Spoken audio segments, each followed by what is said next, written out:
Tuhan. Kalau kita baca dalam Injil Markus pasal 12 ayat 28 dan 29, ternyata Yesus sendiri mengatakan Tuhan itu adalah Allah yang Esa. Itu ada dalam Alkitab yang sudah dibaca oleh Pak Insan tadi. Lalu siapa yang mengatakan Yesus Tuhan? Itu Paulus ternyata. Yang mengatakan dia Tuhan itu Paulus, bukan Yesus. Semestinya Yesuslah yang lebih berhak mengatakan kalau dia Tuhan. Rupanya kita baca dalam Alkitab, saya tidak tahu Pak Tampu Bolon sudah baca belum itu. Ya, kalau kita baca dalam Alkitab, ternyata yang mengatakan dia Tuhan itu adalah Paulus. Dalilnya di mana? Dalam Kisah Para Rasul pasal 2 ayat 36. Ya, Kisah Para Rasul pasal 2 36. Apa kata Paulus?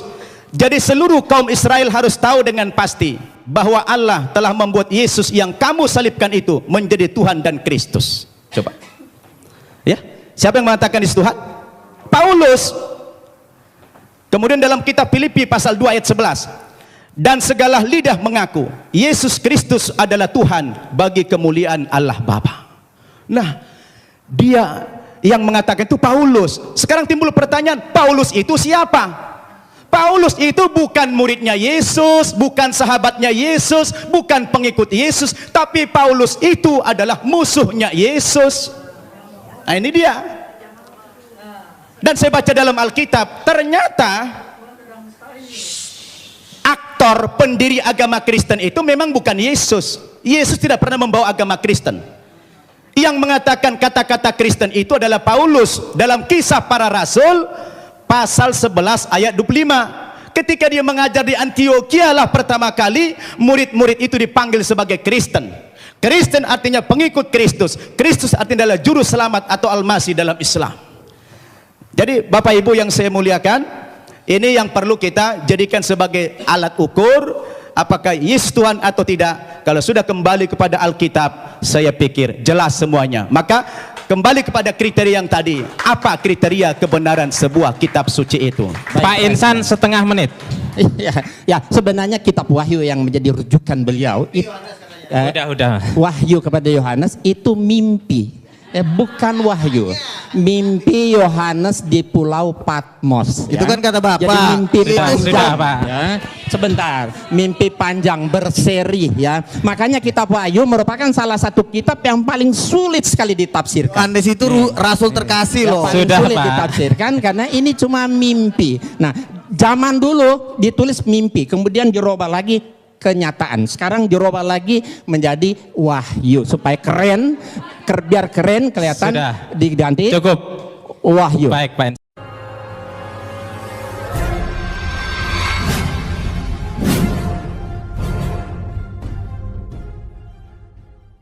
Assalamualaikum warahmatullahi wabarakatuh. Yang kami hormati para pembicara, Ustadz Samsul Arifin Nababan, Ustadz Insan Mokoginta, dan yang saya hormati Bapak Luga Tambunan dan Bapak Yohanes Tampu Bolon. Tepuk tangan untuk mereka berempat. Acara ini adalah acara debat dengan tema Who is Jesus?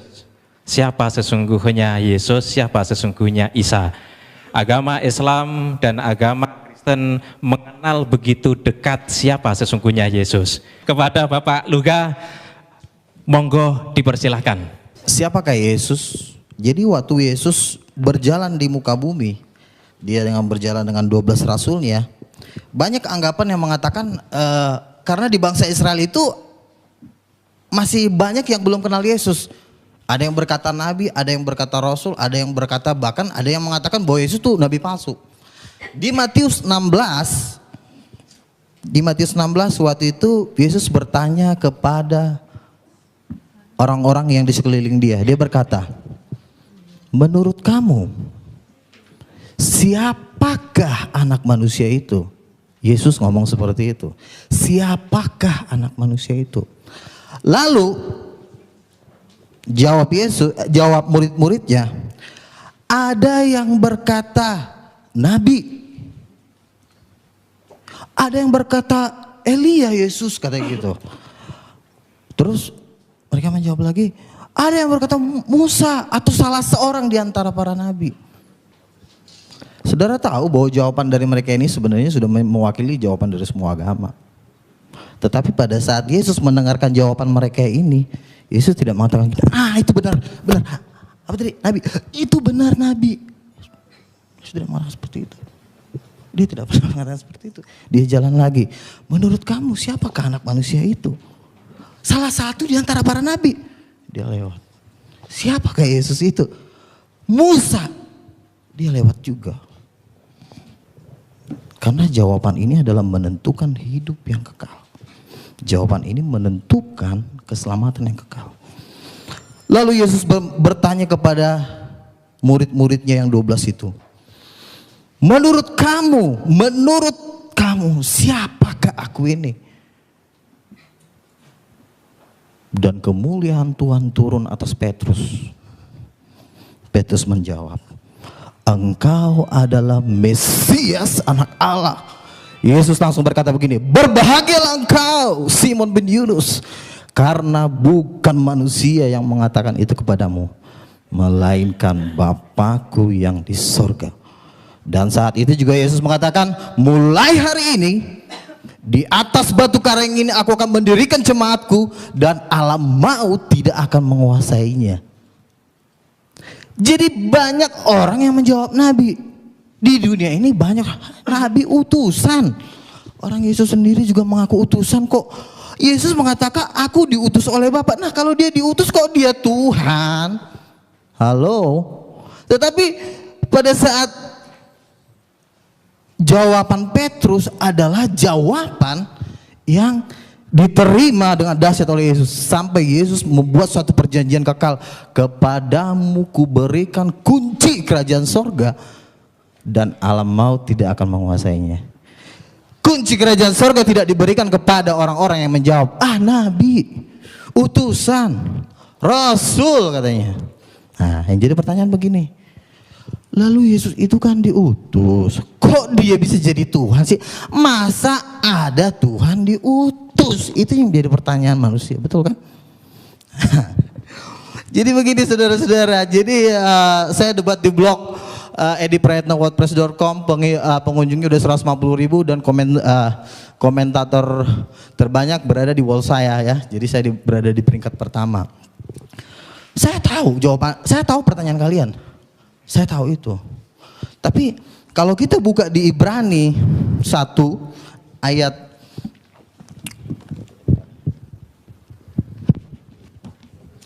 Ibrani 1 ayat yang kedua, saya bacakan dari sini. Maka pada zaman akhir ini ia telah berbicara kepada kita. Ayat 1 sampai 2 ya, saya baca dari. Setelah pada zaman dahulu berulang kali dan dalam berbagai cara berbicara kepada nenek moyang kita dengan perantara nabi-nabi. Jadi dari dulu Tuhan sudah berbicara kepada manusia itu melalui perantara nabi-nabi.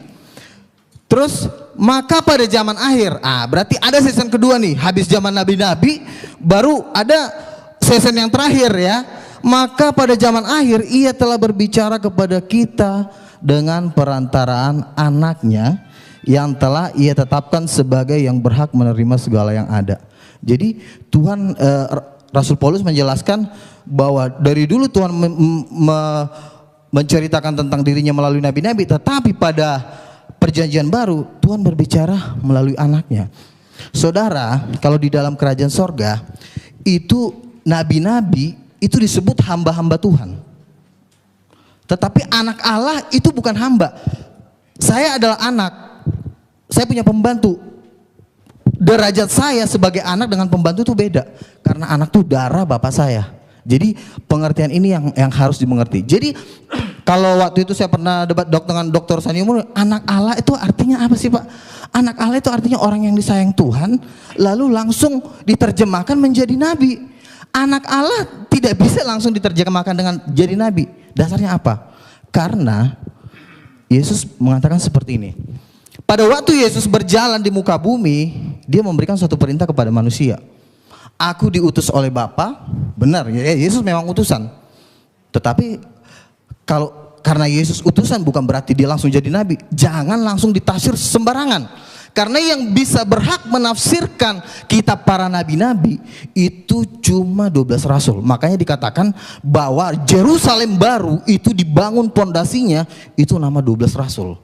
Jadi jangan ada satu manusia pun sekalipun dia gelarnya doktor, profesor, mau dari Harvard, mau dari manapun, tidak punya hak menafsirkan kitab para nabi. Jadi yang bisa menafsirkan kitab para nabi itu cuma rasul. Amin, saudara. Jadi rasul-rasul inilah yang bisa menjelaskan karena mereka dasar pondasi. Kalau Anda mendengarkan menurut pendapat doktor teologi A, doktor teologi B, dasarnya apa? Kenapa rasul bisa menjelaskan kitab para nabi? Satu, contoh Rasul Paulus. Rasul Paulus adalah diklaim orang muslim sebagai pendiri agama Kristen. Jadi katanya Rasul Paulus itulah yang mengatur semua tentang Yesus Tuhan itu di Alkitab. Rasul Paulus menjelaskan tentang Yesus Tuhan itu nggak cuma ngomong, saudara. Itu diteguhkan dengan tanda-tanda mujizat. Siapapun tidak boleh menafsirkan kitab para nabi kalau tidak diteguhkan dengan tanda-tanda mujizat. Ada waktu itu Rasul Paulus menginjili seseorang, dia bilang begini, udah kau percaya Yesus Tuhan, ada juga datang nabi palsu. Udah jangan dengar si Paulus, Paulus tuh palsu. Paulus bilang apa? Paulus bilang gini di Kisah Para Rasul, hai anak iblis, buta kau, buta langsung. Jadi bagaimana mungkin seorang buta ini yang udah dibutakan sama Paulus mengatakan gini sama Paulus, kau palsu ya, dia aja jalan nggak bisa. Paulus udah melakukan satu tanda mujizat yang dahsyat. Makanya kesaksiannya itu bisa dipegang. Jadi nggak cuma ngomong, Tuhan tuh nggak segan dengan gelar Anda doktor. Emang Tuhan takut kalau gelar Anda profesor? Tuhan nggak takut. Tetapi Tuhan takut apabila engkau disertai Tuhan dan engkau melakukan tanda-tanda mujizat. Mungkin Anda berkata, wah, Joko Bodo juga bisa bikin mujizat. Ini juga bisa bikin mujizat. Siapa tuh? Ponari. Saya mau katakan satu hal ya. Tuhan Yesus sudah tahu kalau nanti omongan-omongan seperti itu akan ada di dunia. Dia udah tahu banget. Makanya Yesus memberikan standar mujizat, ya. Dia berikan standar. Waktu itu Yohanes Pembaptis bertanya, apakah engkau Mesias? Apakah engkau yang akan datang itu? Yesus memberikan standar mujizat kepada murid-murid Yohanes yang diutus ke dia. Dia bilang begini, katakan kepada Yohanes, orang buta melihat, orang lumpuh berjalan, orang mati dibangkitkan, dan kepada orang miskin diberikan tanda-tanda mujizat. Jadi mujizat ini menjadi standar kemuliaan Tuhan. Jadi pertanyaan gini, Joko Bodo juga bisa bikin mujizat. Kalau memang Joko Bodo bisa bikin mujizat, coba bikin aja kayak gitu. Saya nggak pernah dengar mujizat-mujizat seperti yang dikatakan di Matius 9 ayat 8. Bangkitkanlah orang mati, usirlah setan, tahirkan orang kusta, celikkan mata orang buta. Dan ayat ini cuma ada di Alkitab, saudara. Maaf nih saudara, ayat seperti itu tidak ada di Al-Quran. Jadi mujizat, makanya Tuhan mengatakan,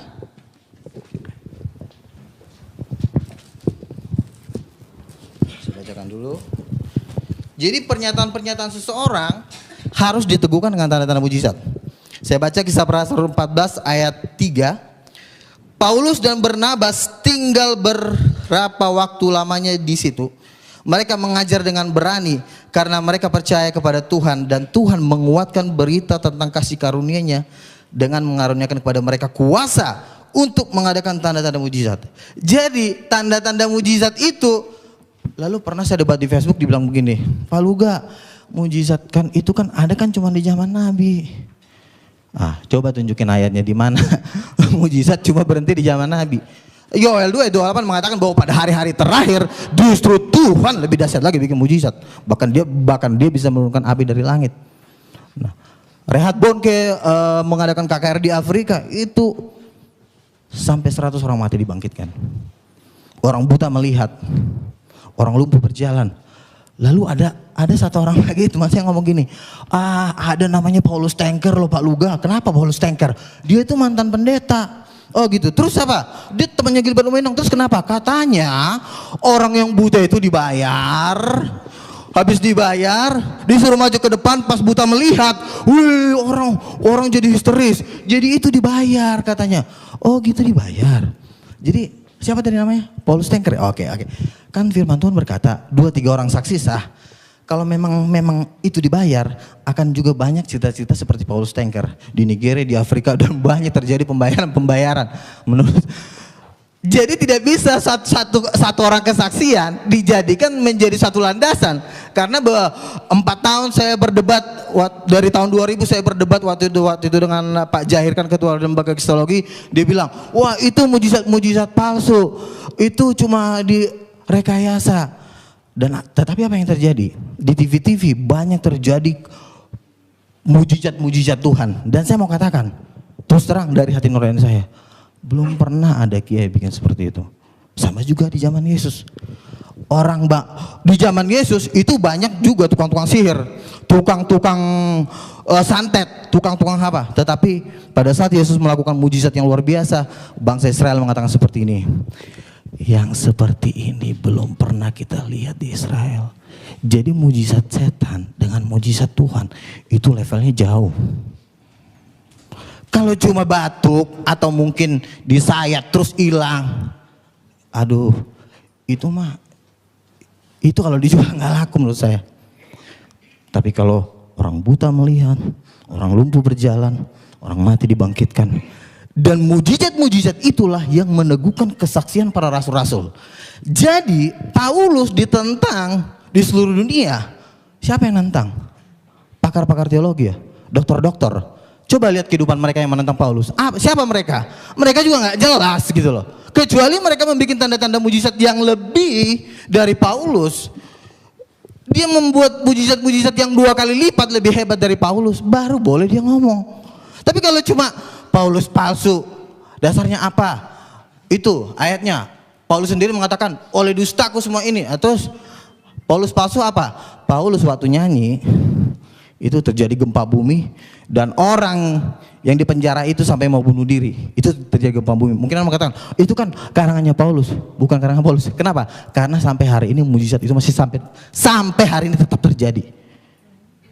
Nah, jadi artinya kalau saudara Paulus Tanker mengatakan bahwa itu mujizat palsu, Tuhan kan bilang kita harus cerdik.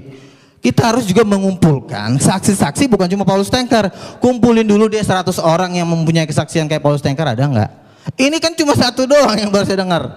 Jadi artinya kesaksian-kesaksian seperti ini tidak bisa dijadikan jadi dasar untuk melawan rasul-rasul. Kalau engkau berani mengatakan mujizat-mujizat yang dilakukan oleh Paulus itu bukan dari Tuhan, lalu kau bisa bikin apa emang? Engkau udah bisa bikin mujizat seperti Paulus? Kan yang saya lihat dengan mata saya, ya juga nggak bisa bikin apa-apa juga gitu loh. Kecuali ada mujizat yang lebih ngeri dari Paulus, boleh deh Paulus ditantang gitu loh. Itu satu. Terus itu tentang mujizat. Dan ini satu perintah Yesus, saudara, yang menurut saya orang Islam satu step mereka tidak mengerti. Padahal dalam hati saya, kalau saja mereka mengerti di sini, mereka pasti tahu bahwa Yesus adalah Tuhan. Contoh begini.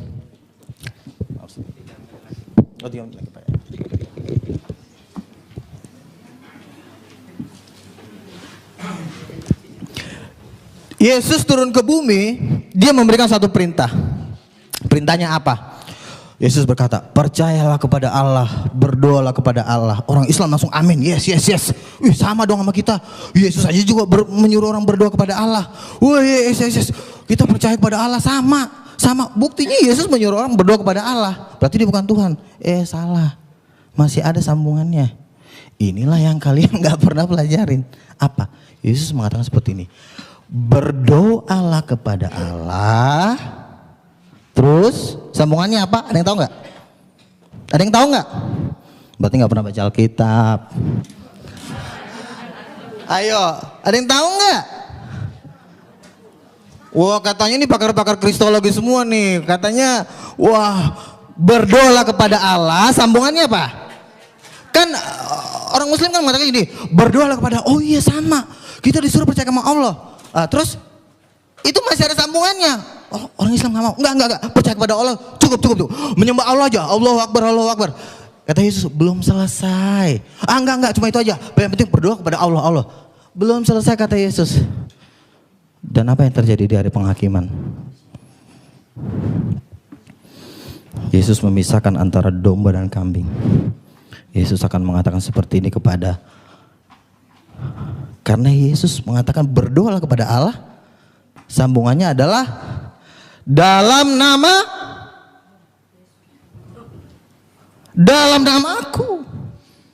Jadi begini, oke.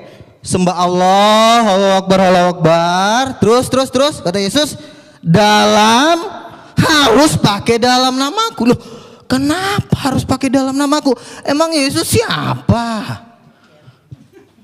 Ya kan? Yang menjadi pertanyaan adalah, emang Yesus siapa? Kenapa harus pakai nama dia? Loh, harus dalam nama Allah. Harusnya nama Allah dong. Sekarang saya tanya sama ibu, nama Allah siapa? Allah. Nama Allah katanya Allah. Salah.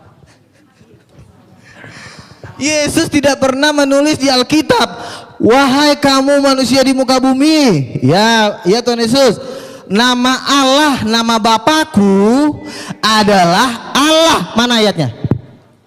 Dalam Al-Quran ada. Ya. Jadi begini, makanya kita harus tahu perjanjian lama. Waktu Musa diutus oleh Tuhan, habis. Oke, itu aja. Oke, tetap semangat, jangan takut. Oke. Baik, tepuk tangan untuk Pak Luka Tambunan. Masih semangat Bapak Ibu? Bapak Yohanes Tampu Bolon, kepada beliau yang terhormat dipersilahkan. Saya juga termasuk orang, artinya orang beragama tapi tidak bertobat. Tapi puji Tuhan, saya ditangkap Tuhan terakhir ini tahun 90-an. Saya makin mengenal Tuhan, saya punya karunia. Walaupun sudah ditegur oleh Tuhan, sudah dikasih firman oleh nabi-nabinya juga lemah semua. Jadi para nabi pun tidak sanggup membimbing manusia itu. Itulah sebabnya sebenarnya Tuhan akhirnya berbelas kasihan. Makanya Tuhan itu Tuhan yang pemurah, yang kasih. Tuhan akhirnya di Yohanes 20, ya, saya catat di sini. Ya, Yohanes 29:31, Tuhan mengutus Yesus turun ke dunia untuk menyelamatkan manusia itu. Karena nabi pun tidak sanggup untuk menyelamatkan manusia itu. Jatuh di dalam dosa. Dan apa rahasianya? Saudara-saudara, ada di dalam satu hukum karena ini kejadiannya kedatangan Yesus ada di Israel. Kalau orang berdosa harus dihukum mati, saudara-saudara. Itu hukum Israel di sana, ya. Jadi saudara-saudara, bagaimana mengampuni dosa ini yang banyak orang ini? Apakah harus dimatikan? Tuhan akhirnya berbelas kasihan. Itu tidak sangat mungkin. Saya menciptakan mereka segambar dengan saya. Akhirnya dengan kasih Allah, inilah yang kita kenal dengan Tuhan Roh Pemurah. Dia mengutus Yesus yang adalah rohnya sendiri sesuai dengan Alkitab dan Al-Quran. Itu dia bukan hasil perkawinan manusia biasa. Tapi Alkitab menyaksikan dia adalah roh Allah sendiri. Dia hanya menjelma. Al-Quran juga saya baca, dia adalah menjelma gitu ya melalui Miriam, ya. Hampir sama titik tertemunya di sini. Jadi kalau dua Alkitab mengatakan tentang Mesias itu adalah roh Allah, kebenarannya tidak ada yang bisa menyangkal, saudara-saudara. Ya itu. Jadi di sinilah yang kita bersyukur dua agama besar ini, bahkan sebenarnya dengan agama Yahudi di dalam akhir zaman ini sedang Tuhan pertemukan. Ya, mengenal Tuhan itu sendiri. Sedang Tuhan pertemukan. Inilah keajaiban tiga agama ini. Maaf aja dengan agama yang lain saya tidak bisa nyambung. Karena tidak ada nabi-nabinya, tidak ada pewahyuannya. Karena kunci rahasia daripada firman adalah ada pewahyuan dan harus ada nabinya. Ya, nggak mungkin itu diberikan kepada bukan manusia nabi. Kalau manusia biasa nggak bisa, bapak-bapak sekalian. Ya, nggak sembarangan. Jadi itulah saudara-saudara kekasih. Akhirnya Tuhan mengutus Yesus sebagai Mesias. Dan persoalannya sekarang, kenapa Yesus yang diutus? Bukan Nabi lagi. Saya belajar Alkitab teologi, saudara-saudara. Ternyata saudara-saudara, yang harus dihukum ini harus mati. Untuk mengampuni dosa ini harus mati. Itu? Benar, Yesus harus mati. Makanya menurut teologi, Yesus itu 100% manusia. Tapi persoalannya sekarang, siapa yang bisa mengampuni dosa manusia? Apakah ada manusia yang bisa mengampuni manusia? Enggak bisa. Hanya Tuhan yang bisa mengampuni dosa manusia. Makanya Yesus itu setengah ya roh Allah dan memang ada dagingnya adalah manusia. Dan lahir ke bumi. 100% Allah dan 100% manusia. Itulah keajaibannya. Ya, inilah keajaiban daripada rahasia ini, Bapak Ibu sekalian. Karena apa? Kalau Nabi sendiri nggak sanggup mengampuni dosa, Bapak Ibu sekalian, nggak sanggup. Itulah makanya waktu saya belajar teologi, oh iya luar biasa. Saya juga mengerti, oh luar biasa kenapa sampai seperti itu adanya rahasia Tuhan itu. Jadi itulah sebabnya oleh karena kasihnya dia mengutus Yesus dengan seperti itu, rahasia seperti itu, saudara-saudara. Ya, dan saudara-saudara, apa yang terjadi? Ketika Yesus benar-benar disalib, ya, oleh Raja Herodes itu, Raja Herodes menyalib dia. Iblis memakai Raja Herodes dan ketawa-ketawa iblis itu. Oh, dia sudah mati. Tapi jangan salah, Bapak Ibu Alkitab ini mengatakan semua ada di firman ini, tapi saya nggak sempat baca ini karena sangat cepat. Ada tertulis di sini, saya singkat aja poinnya. Ketika Yesus tersalib, dia dikubur. 3 hari lamanya dia ke alam maut. Dia berperang dengan iblis di sana. Tapi saudara-saudara, apa yang terjadi? Dia bangkit. Alkitab ada tertulis ya, dia bangkit. Dia berarti menang melawan iblis. Kalau dia tidak bangkit, dia tidak berarti tidak menang melawan iblis. Tapi ternyata bangkit. Bahkan dia naik ke surga.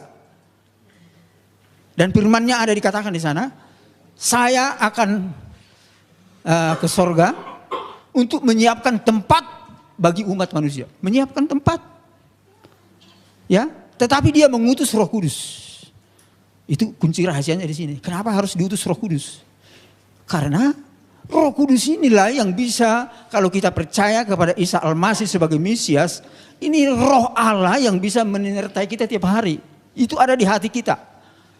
Itu saudara-saudara, itu kelebihan keunggulan daripada rahasia daripada Yesus diutus ke dunia ini. Ketika dia sudah di sorga sebagai pendoa syafaat, ya, Roh Kudusnya ada di dunia ini terus. Dan sekarang pun saya percaya, kita percaya ada Roh Kudus. Alkitab mengatakan itu, bahkan Al-Quran juga mengakui ada Roh Kudus. Roh Allah, ya, Rohullah.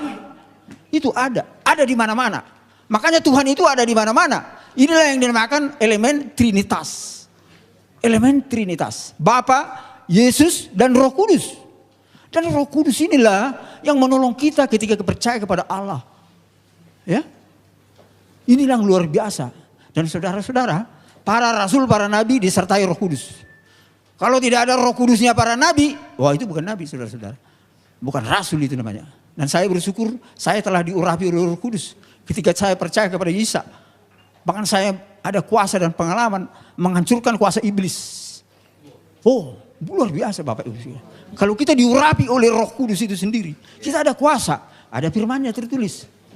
Ada kuasa. Bisa, iblis itu bisa kita hancurkan. Kuasanya ya, jangan salah. Bahkan para dukun, maaf aja, bisa santet-santetnya itu bisa hancur. Dan santet dukun sudah berapa kali saya disantet, nggak mempan. Ada perlindungan Tuhan di dalam saya. Amin. Berapa kali?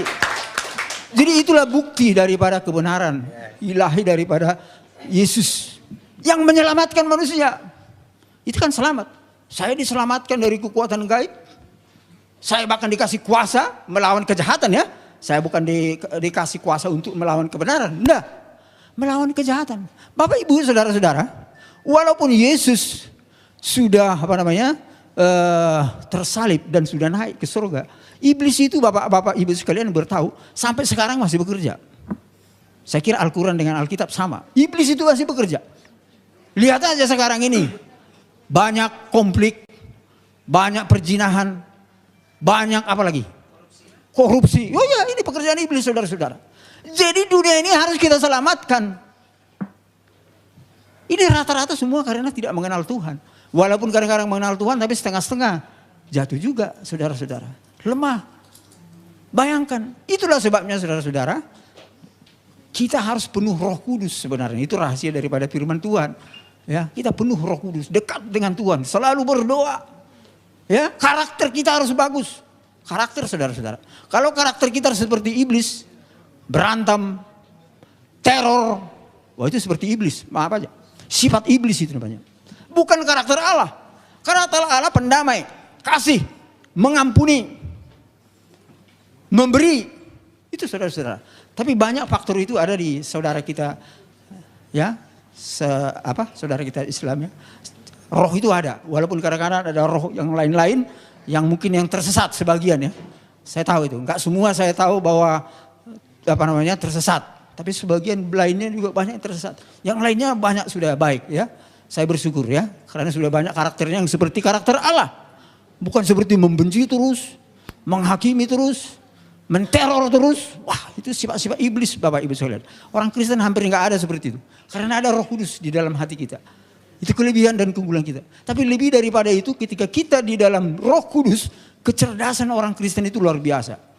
Karena roh itu menghidupkan, sehat jasmani, cerdas. Makanya penemu hadiah Nobel rata-rata orang Kristen, rata-rata. Amin. Ini bukan saya menambah, ini fakta. Walaupun saya nggak tahu ada satu muncul sekarang orang dari Ismail ya, 112 ya. Tapi kebanyakan itu orang-orang pengikut Isa Al-Masih, saudara-saudara. Dan itulah namanya Yesus itu roh yang menolong dan menyelamatkan. Bahkan memberi kehidupan. Sampai dia cerdas menguasai teknologi sehingga manusia ini bisa hidup. Coba aja nggak ada ilmu pengetahuan. Coba ada nggak ada teknologi. Bagaimana mau hidup manusia ini? Kelaparan semua. Kelaparan semua. Bahkan saudara-saudara, saya ini namanya Yohanes. Bapak itu nama ini ajaib. Bernama Yohanes yang pertama adalah saksi kepada Yesus sebagai Mesias, kedatangan yang pertama. Saya ini saudara-saudara dengan karunia daripada Tuhan, nubuatan. Saya ini bermimpi, penglihatan, firman rema, mujizat dan pendengaran, saudara-saudara. Ya, saya ini sudah kelas hamba Tuhan yang istimewa di hadapan Tuhan dan bisa menyingkapkan banyak rahasia. Bahkan tugas saya bernama Yohanes adalah menyaksikan Yesus yang datang sebagai hakim dan raja. Ini tugas saya, saudara-saudara. Hakim yang lurus ada di Alkitab dan di Al-Quran. Itu harus datang. Itulah titik temu dan konsistensi daripada rencana Allah menyelamatkan dunia ini. Dia sebagai Mesias dan tapi dia harus datang sebagai hakim raja. Karena Bapak Ibu sekalian sampai sekarang ini masih banyak yang menolak Isa Al-Masih, Yesus sebagai jalan yang lurus. Makanya terjadi gempa dan banjir. Itu ada di Alkitab. Enggak tahu. Maaf aja saya enggak tahu, enggak pernah di Al-Quran kalau ada puji Tuhan. Itu ada titik temunya. Puji Tuhan. Tapi di Alkitab ada. Yesus yang datang sebagai hakim raja itu melalui gempa, api lumpur dan sebagainya. Puji Tuhan, ada titik temunya ya. Ini kebenaran. Dan ini sudah terjadi di Indonesia. Aceh. Apalagi? Jogja, api lumpur dan sebagainya. Dan itulah maksud Tuhan untuk menyelamatkan. Karena apa? Kalau kita lihat dunia ini termasuk Indonesia. Tidak hanya Indonesia ya, dunia. Sedang krisis namanya multidimensi. Saya orang ekonom, makanya Tuhan panggil saya sebagai orang ekonom. Ini yang saya tulis di buku saya ini. Bagaimana rahasia menyelesaikan krisis multidimensi. Saya menemukan teori ekonomi yang baru, saudara-saudara. Saya menemukan teologi yang baru. Ya, ini yang saya ceritakan ini secara singkat. Akibat daripada rahasia itu dibuka Tuhan kepada saya. Sehingga dunia ini, Indonesia ini menjadi baru. Karena apa saudara-saudara? Kerajaan Allah yang Tuhan mau bangun sekarang ini bukan langsung ke sorga. Ini adalah zaman akhir zaman, 1000 tahun damai. Itu sesuai dengan Wahyu 20. Yesus yang memerintah sebagai hakim raja. Karena dia yang pernah datang ke dunia ini, dia akan kembali ke dunia ini menjadi raja di dunia ini. Raja yang memulihkan dunia ini. Ini saudara-saudara, jangan istilahnya salah mengerti. Kalau bukan Tuhan yang memulihkan dunia ini siapa yang sanggup? Nabi pun tidak sanggup dalam sejarahnya. Hanya Tuhan. Roh Allah itu sendiri bekerja melalui orang-orang yang baik dan benar. Sehingga antara lain moral etika daripada pemimpin ekonomi politik termasuk pemimpin agama ini harus benar. Dan disitulah roh Allah itu bekerja. Kalau berdosa terus hubungan kita dengan Tuhan putus. Ya, bahkan dihakimi kita. Kalau kita berdosa terus. Walaupun kita sudah beragama namanya. Itu? Tapi berdosa terus. Inilah rencana Tuhan saudara-saudara sebagai hakim raja. Makanya saya pernah bertanya kepada Tuhan. Kenapa Tuhan Yesus datang sebagai Mesias. Kemudian datang sebagai hakim raja. Saudara-saudara sekalian, penelitian saya di dalam alam roh dan Alkitab. Yesus datang sebagai Mesias itu dia lebih menekankan kepada roh kemurahan. Kasih. Ya, bahkan dia sampai mau tersalib untuk menyelamatkan manusia itu. Tetapi saudara-saudara, Alkitab mengatakan kalau Yesus datang sebagai hakim raja, dia akan mencurahkan sifat Allah yang perkasa. Bukan yang pemurah, yang perkasa, tapi tidak meninggalkan yang pemurah. Ini aspek nubuatan ya, teologi. Yang perkasa artinya tegas. Yang jahat harus dihukum. Yang fasik harus ditegur. Bertobat. Begitu saudara-saudara. Sampai terjadi gempa banjir itu semua adalah teguran. Bagi orang-orang yang gak percaya Tuhan itu saudara-saudara. Sampai dia semua agama percaya bahwa hakim yang adil itu, jalan yang lurus itu menyatakan dirinya.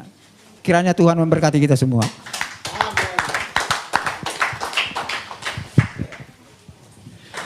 Untuk pembicara yang ketiga adalah Bapak Ustadz Insan LS Mokoginta. Kepada beliau dipersilahkan. Baiklah. Bismillahirrahmanirrahim. Assalamualaikum warahmatullahi wabarakatuh. Alhamdulillahillazi arsala rasulahu bil huda wa dinil haq liyuzhir 'ala dini kullihi walau karihal musyrikun. Asyhadu an la ilaha illallah wahdahu la syarikalah. Asyhadu anna Muhammadar Rasulullah la nabiyya ba'dah. Amma ba'd. Bapak Ibu hadirin sekalian yang dirahmati oleh Allah Subhanahu wa taala, tadi kita telah mendengarkan paparan dari teman-teman kita, pembicara dari Kristen, yaitu Bapak Luga Tambunan dan Pak Yohanes Tampu Bolon. Sebenarnya tema ini bukan hanya who is Jesus, masih ada sambungannya ya. Tema yang sudah kami sepakati saya dengan Pak Luga, who is Jesus? God or prophet? Maksudnya Tuhan atau Nabi ya, gitu Pak ya. Jadi siapakah Yesus, Tuhan atau Nabi? Nah, tadi kedua pembicara telah mempresentasikan tentang Yesus sebagai Tuhan dengan segala kelebihannya. Tapi untuk membantahnya nanti sebentar saja, saya akan mempresentasikan dan membuktikan bahwa Yesus itu benar-benar Nabi, bukan Tuhan, berdasarkan Alkitab. Setelah saya akan menggunakan Alkitab atau Bible untuk membuktikan bahwa Yesus itu Nabi, bukan Tuhan. Ya, baik, kita lihat sini. Siapa yang paling tepat menjelaskan status Yesus Tuhan atau Nabi dalam Alkitab atau Bible? Siapa yang paling pas? Ya, tentu saja jawabannya Allah, Yesus, dan mereka yang hidup sejaman dengan Yesus. Tentu kesaksian Allah dan Yesus itu paling kuat. Ya kan? Kemudian kesaksian dari orang-orang yang hidup sejaman dengan Yesus. Nah, saya akan memulai dari kesaksian yang paling rendah. Orang-orang yang hidup sejaman dengan Yesus. Karena mereka lah yang bergaul langsung dengan Yesus. Ya, beda dengan Pak Luga dan Pak Yohanes hidup 2000 tahun kemudian. Ya, tentu kesaksian orang yang bergaul dengan Yesus, yang berbicara langsung dengan beliau, mereka paling tahu siapa Yesus itu. Baik, kita lihat kesaksian orang yang hidup sejaman dengan Yesus mengatakan siapa Yesus itu pada saat itu. Matius 21 ayat 11. Dan orang banyak itu menyahut, inilah Nabi Yesus dari Nazaret di Galilea. Itu kan tertulis di Injil. Saya akan 100% menggunakan Bible. Inilah Nabi Yesus dari Nazaret di Galilea. Markus 14 ayat 65, lalu mulailah beberapa orang meludahi dia dan menutupi mukanya dan meninjunya sambil berkata kepadanya, hai Nabi, cobalah terka. Malah para pengawal pun memukul dia. Jadi mereka yang hidup sehebat Yesus mengatakan Yesus Nabi. Nabi Yesus. Ya. Tapi orang Kristen tidak mau mengatakan Nabi Yesus. Kalau Nabi Isa. Nabi Isa. Kalau Yesus Tuhan Yesus katanya. Tapi kalau kami dalam Islam ya Nabi Isa. Berarti Yesus itu Nabi. Nah, selanjutnya kita lihat banyak ayat-ayat yang berbicara seperti ini. Katanya kepada mereka, apakah itu? Jawab mereka, apa yang terjadi dengan Yesus orang Nazaret? Dia adalah seorang nabi. Yohanes 7 ayat 40, berapa orang di antara orang banyak yang mendengarkan perkataan-perkataan itu berkata, dia ini benar-benar seorang nabi. Ya. Ia adalah seorang nabi. Jadi, mau diulang yang tadi? Nah, langsung ya. Jadi, tadi kesaksian orang yang hidup sejaman dengan Yesus, mengatakan Yesus itu adalah nabi. Saya lebih percaya kepada orang yang bergaul dan hidup sejaman dengan Yesus ketimbang orang yang hidup 2000 tahun kemudian. Kemudian, Yesus sendiri yang memberi kesaksian. Ini derajat lebih tinggi karena Yesus sendiri yang memberi kesaksian. Injil itu ada 4, Matius, Markus, Lukas, dan Yohanes. Ternyata keempat-empat Injil semua Yesus mengaku dengan jujur dan polos dia itu nabi. Lalu mereka kecewa dan menolak dia. Maka Yesus berkata kepada mereka, titik 2 koma pembuka. Berarti ini ucapan Yesus kan? Seorang nabi dihormati di mana-mana kecuali di tempat asalnya dan di rumahnya. Jadi Yesus sendiri yang memberi kesaksian dia itu nabi. Injil Markus, maka Yesus berkata kepada mereka, seorang nabi dihormati di mana. Injil Lukas, nabi. Injil Yohanes, nabi. Ini ucapan Yesus sendiri loh, ya kan? Kita lebih tentu jelas sekali, lebih jauh lebih kuat kesaksian Yesus ketimbang kesaksian orang-orang yang hidup zaman di dalam Alkitab. Ya, Pak Luga boleh lihat. Ya. Pasal 5 ayat 29. Tetapi Petrus dan rasul-rasul itu menjawab, katanya, kita harus lebih taat kepada Allah daripada kepada manusia. Iya. Kita lebih taat kepada Allah daripada manusia. Nah, tentu setelah Allah, Yesus kan baru manusia. Kalau tadi kesaksian manusia, Paulus. Sekarang kesaksian Yesus tentu jauh lebih kuat. Apalagi kesaksian Allah kan? Kita lihat, Allah itu bukan manusia. Di dalam Alkitab 1 Samuel 15:9, lagi sang mulia dari Israel tidak berdosa dan ia tidak tahu menyesal. Sebab ia bukan manusia. Aku tidak akan melaksanakan murkaku yang bernyalanya, itu tidak akan membinasakan Efraim kembali, sebab aku ini Allah dan bukan manusia. Nah, kemudian lihat saksian Allah lebih kuat tadi kan? Nah, di dalam Ulangan 4 ayat 3, engkau diberi melihatnya untuk mengetahui bahwasanya Tuhanlah Allah, tidak ada yang lain kecuali Dia. La ilaha illallah. Ulangan 4:39, sebab itu ketahuilah pada hari ini dan camkanlah bahwa Tuhanlah Allah yang di langit, di atas dan di bumi dan di bawah, tidak ada yang lain. La ilaha illallah. Kemudian Ulangan 6 ayat 4, dengarlah hai orang Israel, Tuhan itu Allah kita, Tuhan itu Esa. Esa berarti satu, bukan dua, bukan dia. Kesaksian Allah lebih kuat. Tadi sudah dibacakan tadi kan? Kita menerima kesaksian manusia, tapi kesaksian Allah itu harus lebih kuat. Jadi kesaksian Pak Luga dan Pak Yohanes kita bisa terima. Tapi kesaksian Yesus dan Allah pasti lebih kuat. Kita lihat. Ini. Tidak ada Allah kecuali aku. Di Yesaya ya, bahwa aku tetap Dia. Akulah Tuhan dan tidak ada juru selamat selain daripada aku. Ya, akulah Allah, juga seterusnya aku tetap Dia. Jadi Allah tetap Allah, enggak akan pernah berubah menjadi manusia. Kemudian kita lihat banyak. Akulah Tuhan dan tidak ada yang lain. Tidak ada yang lain di luar aku. Akulah Tuhan dan tidak ada yang lain. Akulah Tuhan dan tidak ada yang lain. Ya, akulah Tuhan yang terdahulu dan akulah yang terkemudian. Tidak ada yang lain selain daripada aku. La ilaha illallah. Inilah sebenarnya ajaran tauhid yang ada dalam Alkitab, tapi sayang saudara-saudara kita tidak mengamalkan. Kalau mereka amalkan, beda mereka dengan kita tipis sekali. Ya. Yang jadi jurang pemisah Islam dan Kristen yaitu karena mereka menuhankan Yesus. Inilah sebenarnya, makanya inilah jadi debat kita hari ini.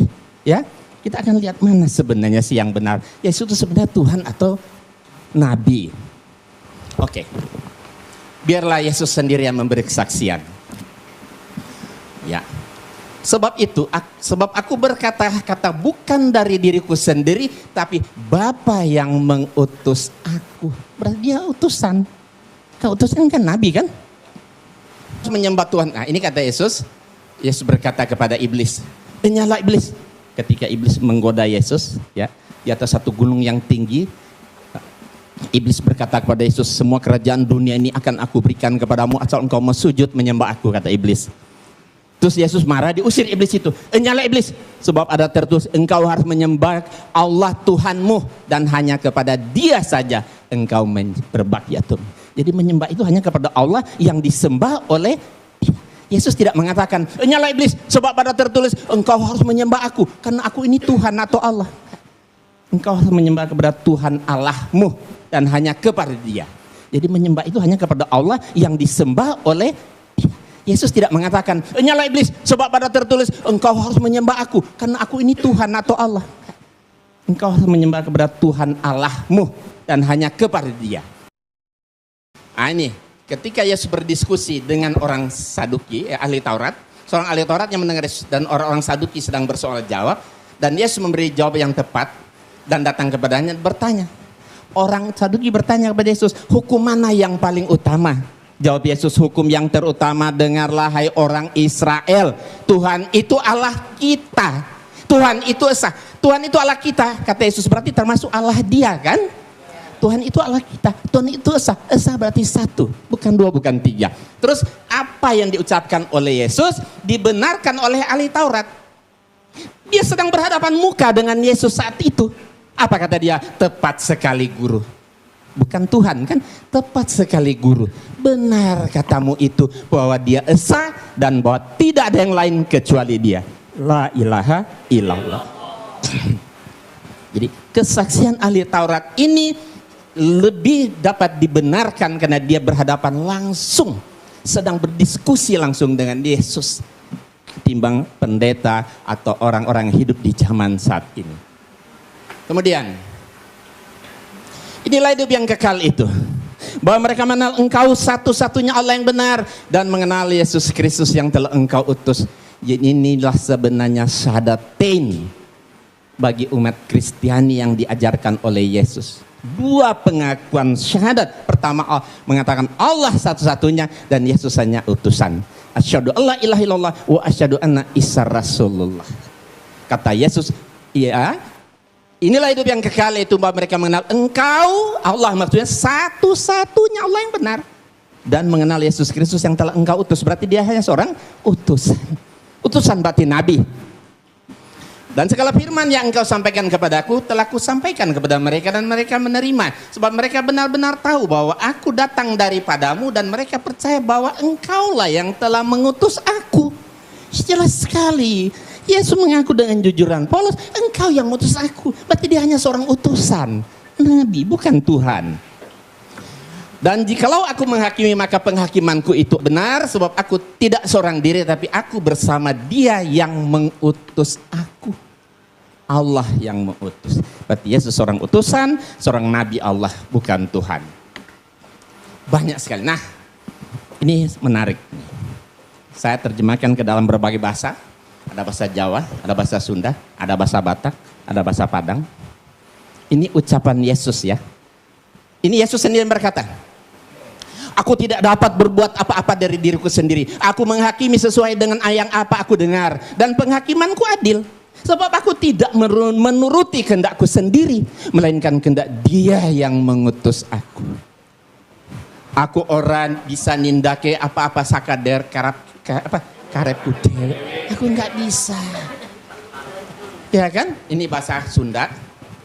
Ya, Jadi kalau Yesus itu Tuhan, tidak mungkin masa ada Tuhan nggak bisa berbuat apa-apa. Masa ada Tuhan yang nggak bisa menuruti kehendaknya sendiri. Kenapa dia nggak bisa? Karena dia bukan Tuhan, dia cuma nabi. Dia hanya seorang utusan Tuhan. Wajar.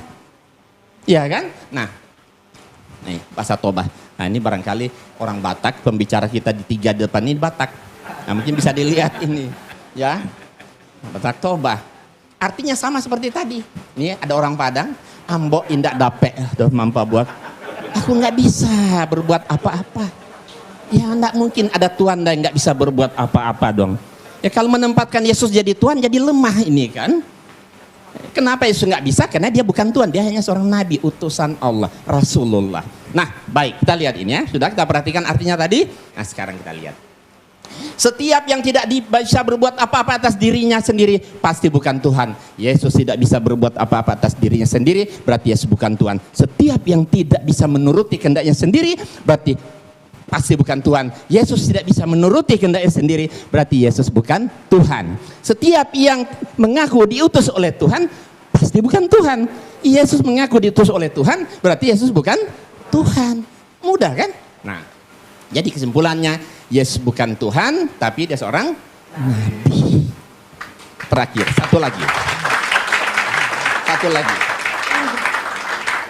Yesus sangat ketakutan kepada malaikat.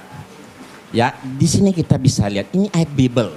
Kita bukan merendahkan Yesus, tapi mendudukkan Yesus pada posisinya yang benar. Ya. Kalau Yesus itu Tuhan, masa ada Tuhan takut sama malaikat? Tentu nggak wajar kan? Tapi kalau dia nabi, wajar. Maka seorang malaikat dari langit menampakkan diri kepada Yesus. Ya, untuk memberi kekuatan kepadanya. Ya, Yesus sangat ketakutan dan semakin bersungguh-sungguh berdoa. Peluhnya bagaikan keringat darah yang bertetesan ke tanah. Perhatikan. Yesus ketakutan kepada malaikat. Nah, kita lihat di sini Injil bahasa Sunda dan Jawa. Ya, silakan baca yang orang Jawa sama orang Sunda. Injil bahasa Batak. Ini bahasa Padang. Ada nggak orang Padang sini? Ada. Oke, kita lihat.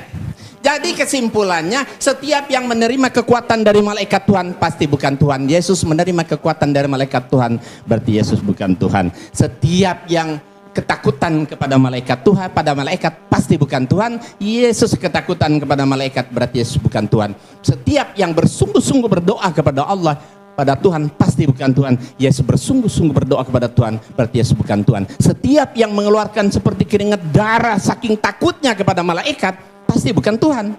Yesus mengeluarkan seperti keringat darah saking takutnya kepada Tuhan, berarti Yesus bukan Tuhan.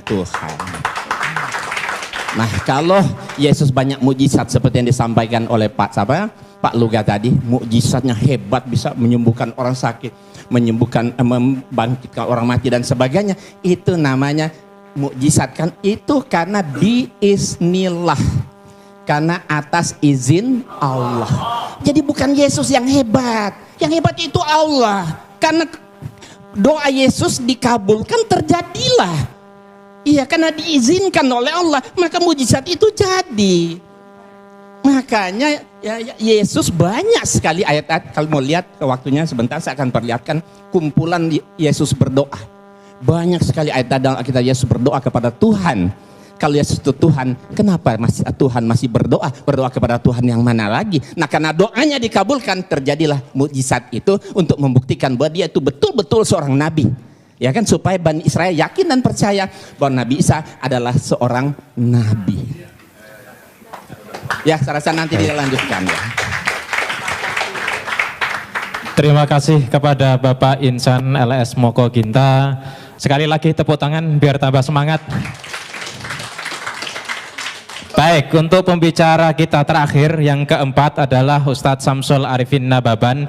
Ini pembicara Batak yang ketiga. Kepada beliau 20 menit dipersilahkan. Assalamualaikum warahmatullahi wabarakatuh. Selamat sore kepada saudara-saudara kami dari umat Kristiani. Alhamdulillah, Wassalatu wassalamu ala Rasulillah wa ala alihi wa sahbihi wa mawalah, amma ba'd. Yang kita hormati saudara kita, pembicara dari umat Kristiani, Bapak Pendeta Luga Tambunan, dan juga Bapak Pendeta Johannes Tampu Bolon. Juga yang kita hormati pembicara dari pihak Muslim, Ustadz Haji Insan LS Mokoginta. Bapak-bapak, ibu-ibu, para hadirin dan pendengar yang saya muliakan. Pertama sekali, saya secara pribadi sangat mengapresiasi acara dialog yang semacam ini, yang menurut hemat saya kegiatan dialog ini sudah lama sekali tidak pernah dibudayakan oleh masyarakat kita, dialog lintas agama. Dan mudah-mudahan kita yang menghidupkan kembali tradisi ini untuk kemudian diikuti oleh generasi kita yang lain. Al-Quran sendiri memang memerintahkan kepada umat Islam untuk senantiasa membudayakan dialog. Dan dialog itu salah satu perintah Allah dan juga salah satu metode, salah satu cara untuk menyampaikan misi-misi kita.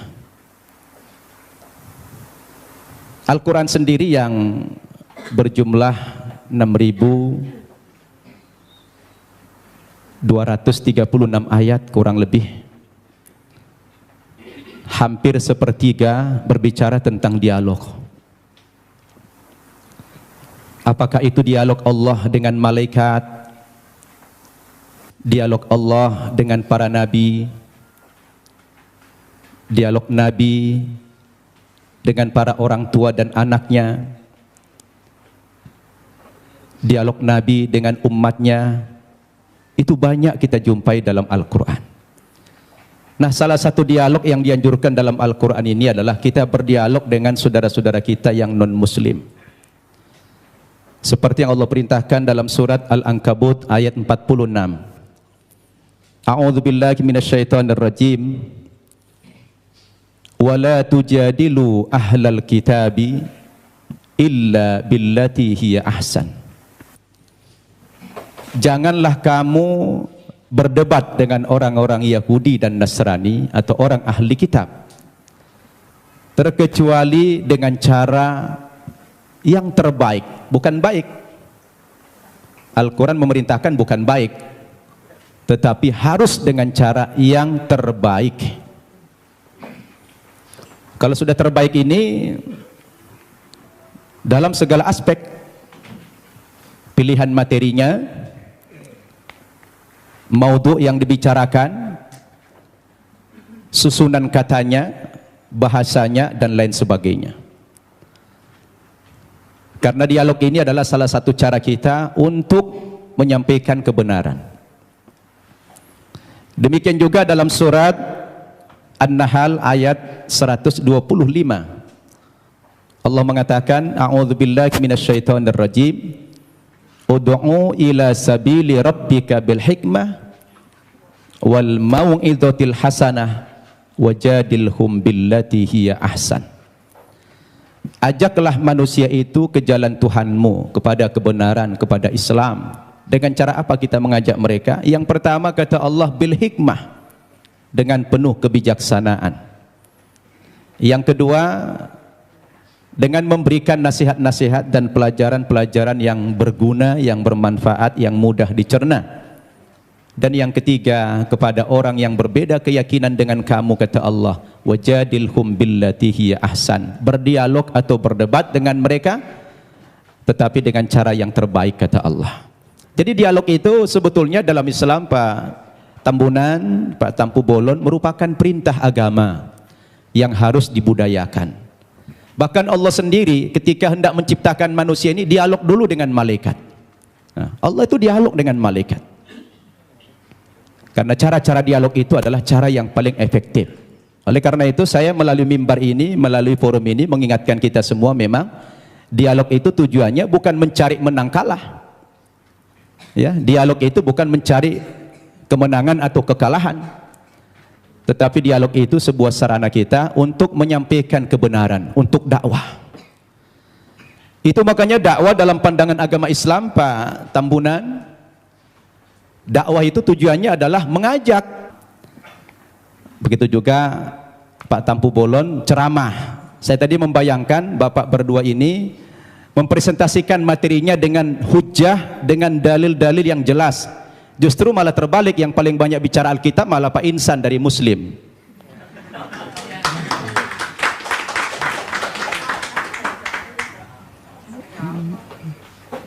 Itu yang kita harapkan tadi. Saya pun pengen tahu banyak, tapi sudah terlanjur beliau tadi mempresentasikan dengan gaya retorika, gaya ceramah, ya apa boleh buat ya.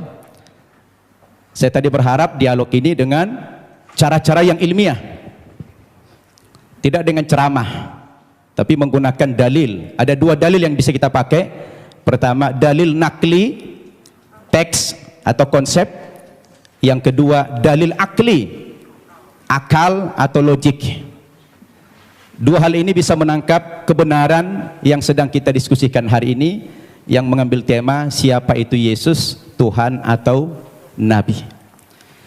Baik Bapak Ibu yang saya muliakan, agar tidak terkesan mengulang materi yang sudah disampaikan pembicara terdahulu, saya akan masuk kepada materi yang lain dengan tema yang sama.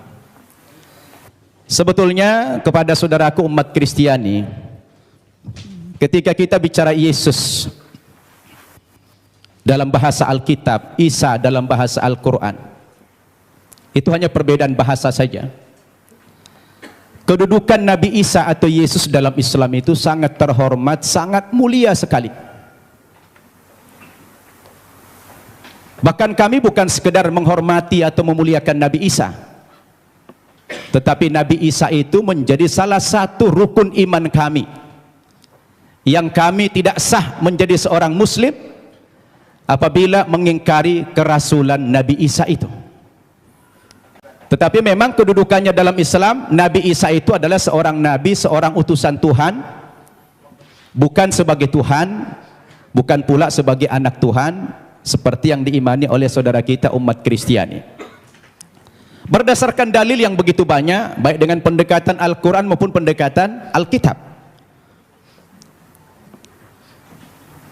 Saya ulangi, umat Islam wajib beriman kepada Yesus. Tidak sah iman umat Islam kalau tidak percaya kepada Yesus sebagai seorang rasul, sebagai seorang nabi. Bayangkan itu Pak Tambunan, Pak Tampu Bolon, batal imannya orang Islam kalau mengingkari salah satu seorang nabi itu. Makanya dalam sharing saya dengan umat kita Nasrani, saya selalu katakan begini, kalaulah seandainya agama Kristen itu yang benar, dengan tokohnya adalah Yesus, kemudian umat Kristen masuk ke dalam sorga, insya Allah umat Islam juga akan ikut masuk ke dalam sorga. Kenapa? Karena kita beriman kepada Yesus. Tetapi kalau Islamlah yang benar, dengan tokoh kita Nabi Muhammad yang juga mengimani nabi-nabi yang terdahulu, kemudian saudara kita umat Kristiani tidak beriman kepada kerasulan Muhammad, mohon maaf, terpaksalah saudara kita masuk neraka kalau akan masuk surga. Ini untungnya menjadi umat Islam. Kenapa? Karena apa yang mereka imani kita imani juga, tetapi apa yang kita imani mereka tidak imani. Itulah perbedaan yang mendasar antara kita dengan umat Kristiani. Hanya persepsi tentang Nabi Isa, dia Tuhan atau Nabi. Berdasarkan ayat-ayat Alkitab yang sudah dipaparkan begitu banyak oleh Ustadz Insan Mokoginta tadi, ternyata ratusan ayat yang kontradiksi. Ada yang mengatakan Nabi Isa itu Tuhan, ada yang mengatakan dia Nabi. Oleh karena itu, saya ingin mengajak antum semua untuk merenung.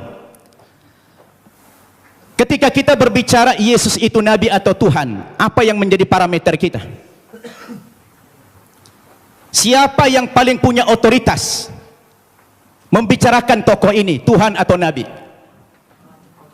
Menurut hemat saya, yang paling punya otoritas bukan pribadi-pribadi, bukan manusia, bukan pendeta, bukan ustadz, tetapi yang paling punya otoritas membicarakan tokoh ini mestinya adalah sumber agama itu sendiri, yaitu Alkitab atau Al-Quran. Betul tidak?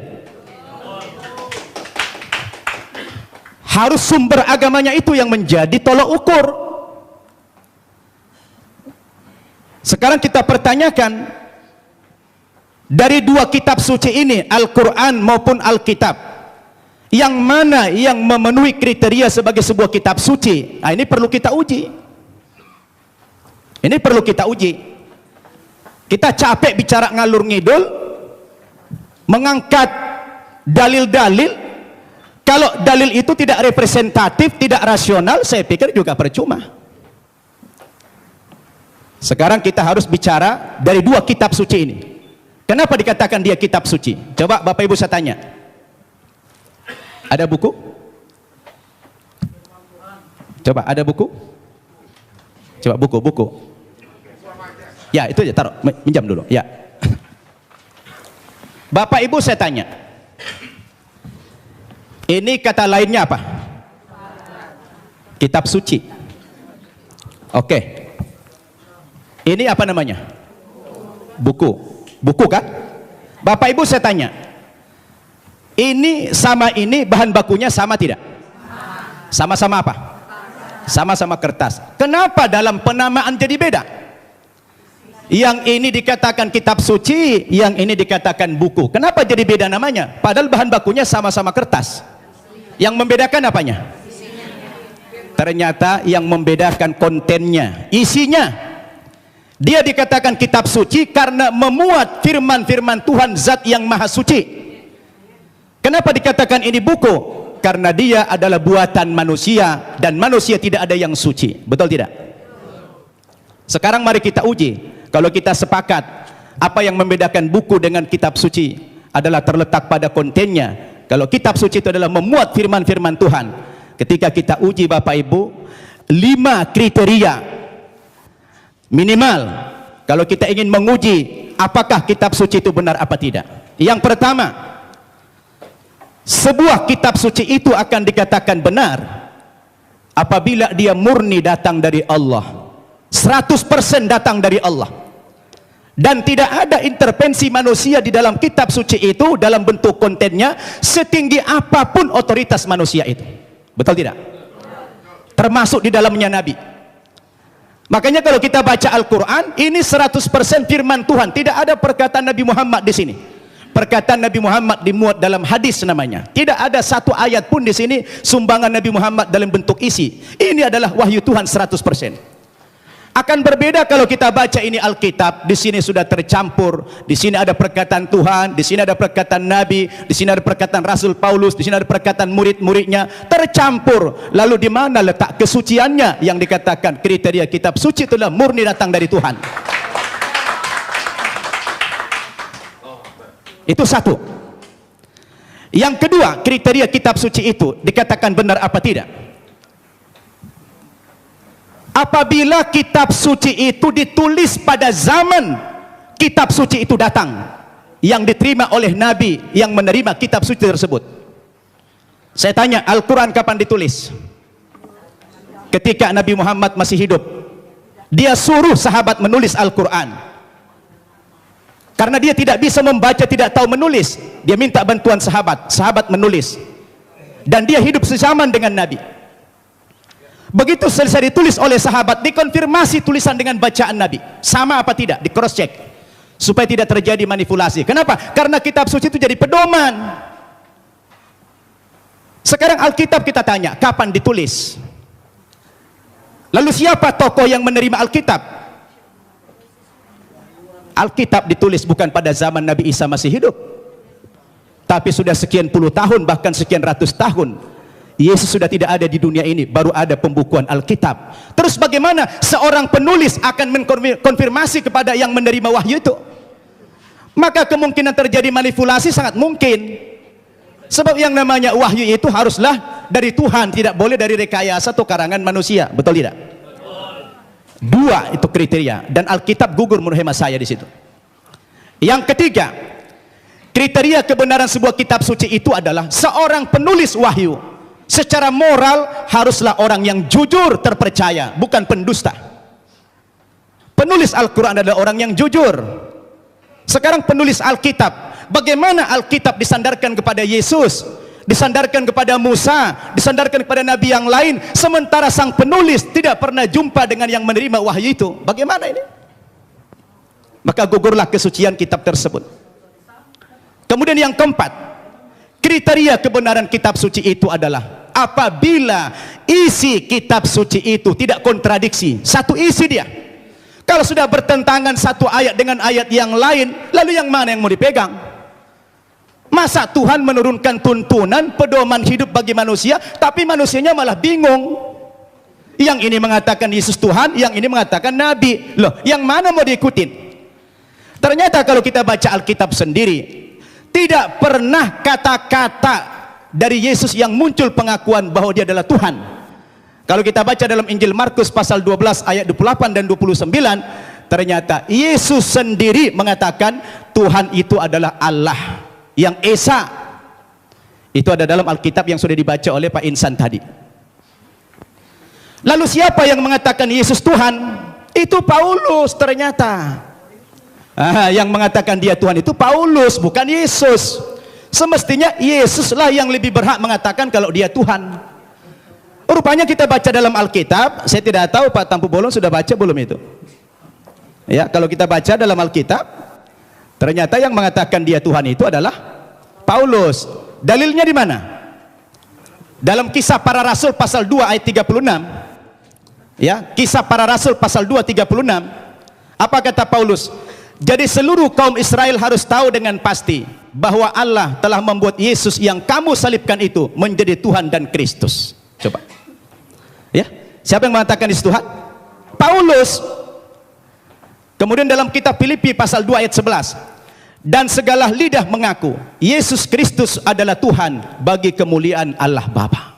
Nah, dia yang mengatakan itu Paulus. Sekarang timbul pertanyaan, Paulus itu siapa? Paulus itu bukan muridnya Yesus, bukan sahabatnya Yesus, bukan pengikut Yesus, tapi Paulus itu adalah musuhnya Yesus. Nah, ini dia. Dan saya baca dalam Alkitab, ternyata aktor pendiri agama Kristen itu memang bukan Yesus. Yesus tidak pernah membawa agama Kristen.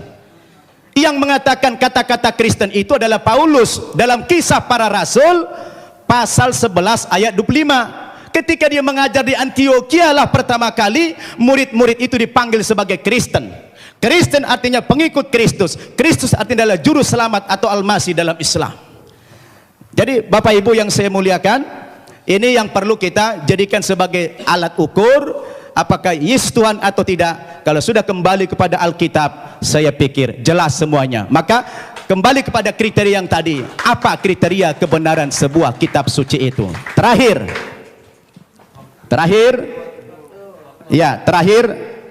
kalau saya baca dalam Alkitab, ada beberapa alasan-alasan yang mengatakan dalam iman Kristiani dikatakan dia Tuhan. Yang pertama, rupanya karena Yesus itu lahir tidak punya bapak.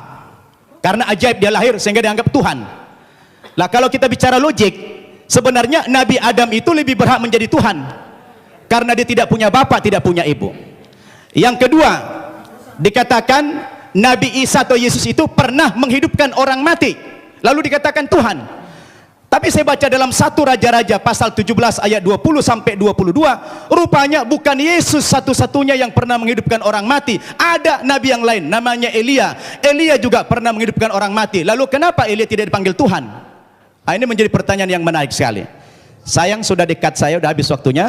Jadi terima kasih Bapak Ibu. Mudah-mudahan dialog kita terus berkembang. Wassalamualaikum warahmatullahi wabarakatuh. Waalaikumsalam warahmatullahi wabarakatuh. Bapak Ibu, Inilah saatnya Bapak Ibu untuk bertanya. Assalamualaikum warahmatullahi wabarakatuh. Nama saya Winda dari BSD. Saya mau menanggapi masalah yang kita di Islam adalah kita diperintahkan juga dihimbau untuk berdebat seperti yang dikatakan bermusyawarah kepada Islam. Saya sering bermusyawarah dengan teman saya di Malang. Dia orang Kristiani, bergereja di Betani, dan dia mengaku sekolah pendeta. Saya sering berdialog dengan dia dan pernah saya mengatakan dalam kasus penghinaan Nabi Muhammad ini, akhir-akhir ini saya pernah bertanya kepada dia, apa pendapatmu jika agamamu dinodai? Kemudian dia menjawab, Kristen bukan agama. Nah, dari situ saya bertanya-tanya, kalau memang Kristen itu bukan agama, lalu Yesus yang diimani oleh orang Kristiani sebagai Tuhan itu sebagai apa? Sedangkan kalau di Islam kan sudah jelas bahwasanya Islam adalah dinullah, agama Allah, salah satunya agama Allah yang diridhoi Allah. Tapi kok dengan dia berbicara seperti itu, teman saya yang itu bagaimana menurut Bapak dari Kristiani ini? Gitu, makasih. Adalah Allah, dan Allah itu adalah firman. Firman itu adalah roh. Jadi satu, tiga menjadi satu gitu. Jadi di sini dikatakan juga kalau saya nggak mau berdebat ya. Suami saya juga dulu Muslim. Suami saya Muslim selama 38 tahun pernikahan. Kami menjalani dengan sangat luar biasa. Dia Muslim, saya Kristen. Sampai satu saat dia sendiri yang mau jadi Kristen. Tidak pernah saya suruh. Karena tidak ada paksaan kepada agama. Dan Kristen itu memang Yesus itu adalah jalan keselamatan. Karena dia berkata, akulah jalan hidup dan kebenaran. Tidak ada yang sampai kepada Bapa kalau tidak melewati aku gitu ya. Di kitab Yohanes 13 ayat 13 dikatakan, kamu menyebut aku guru dan Tuhan. Dan katamu itu tepat, sebab memang akulah guru dan akulah Tuhan. Jadi di situ dia katakan juga dia guru dan dia Tuhan. Dia katakan nabi, dia katakan segala macam dia dikatakan. Bahkan dihina, dipukul, diludahi, tendang. Tapi apa dikatakan waktu di kayu salib? Ampunilah mereka, karena mereka tidak tahu apa yang diperbuat mereka. Kenapa kok takut dia Yesus sama malaikat?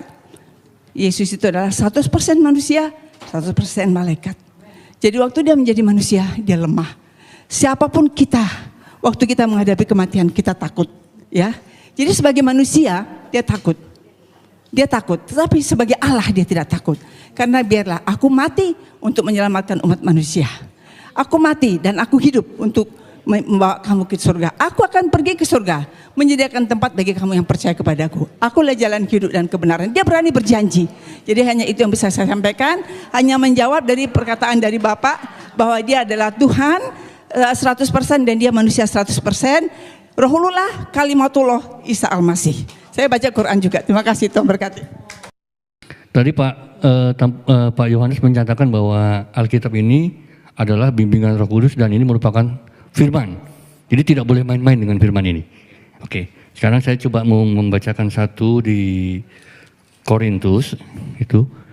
Paulus berkata, apa yang aku katakan, aku mengatakannya bukan sebagai seorang yang berkata menurut firman Tuhan. Dengan apa yang saya baca ini nampaknya kontradiksi Pak, karena Paulus sendiri dia mengaku bahwa apa yang diucapkan bukan firman Tuhan. Bagaimana Bapak bisa mengklarifikasi bahwa ini adalah firman Tuhan? Itu yang pertama. Dengan Pak Luga, tadi mengenai utusan Pak, tadi kita ramai bicara mengenai utusan Yesus, utusan atau Tuhan.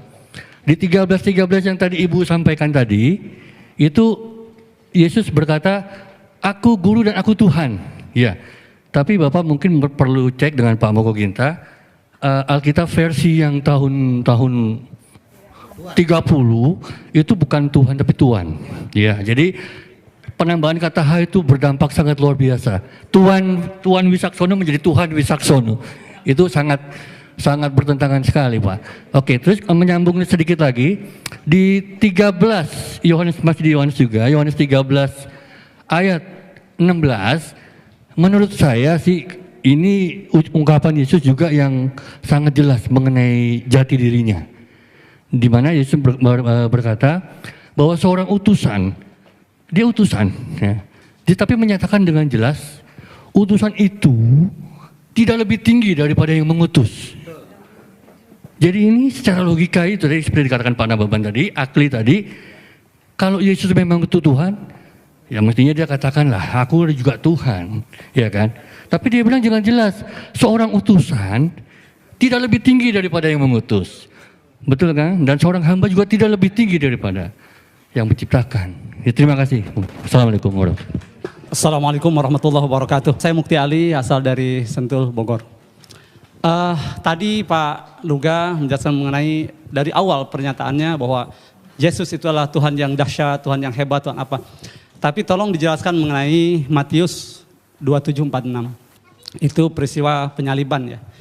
Sekitar jam 12 datang sebuah awan hingga kira-kira pukul 3 berteriaklah Yesus dengan suara yang nyaring. Eli Eli lama sabachthani. Tuhanku, Tuhanku, kenapa engkau tinggalkan aku? Lah, di sini kalau memang dia Tuhan, Tuhan yang dia panggil. Kemudian juga kok tidak sedahsyat yang Bapak sampaikan. Kemudian juga dalam tadi Bapak, mohon maaf Pak Yohanes, itu kan menyinggung masalah Lukas 4 ya. Lukas 24, mohon maaf, 24 yang 46-nya. Bahwa Mesias akan dibangkitkan pada hari ketiga di antara orang mati. Mestinya dilanjutkan, dan ini sudah dijelaskan dalam kisah Raja-Raja, kemudian Mazmur dan Torah. Tapi demi Allah sampai saat ini saya tidak pernah menemukan Pak. Mungkin Bapak bisa menjelaskan di mana itu. Kalau Tuhan memang benar, dia Tuhan yang menjelaskan, tidak berdosa, mestinya ada Pak. Dalam Torah, Mazmur, kisah Raja-Raja, bahwa apa yang dinyatakan pada 46-nya itu, silakan dicek Lukas 24, 44 sampai 46. Itu dahsyat sekali, ayat-ayat misterius ini. Jadi ternyata tidak ada. Mohon maaf kalau saya katakan kok berdosa gitu. Assalamualaikum warahmatullahi wabarakatuh. Nama saya Eri dari Tangerang. Ya, jadi tadi mengatakan bahwa Paulus bisa dipercaya karena mukjizatnya yang masih ada sampai sekarang, yang terjadi pada pendeta-pendeta yang banyak menyembuhkan orang-orang. Namun ada satu permasalahan tadi, di mana ada orang yang mengaku dibayar, dan Pak Luga sendiri mengatakan tidak bisa kalau hanya satu orang saja. Kalau saya baca itu pendekatan untuk menutupi. Karena kalau kita ingin tahu, pendekatan kita mestinya menganggap itu fenomena gunung es yang tampak hanya sedikit saja, tapi yang di bawah sangat banyak. Itu yang sudah dibayar.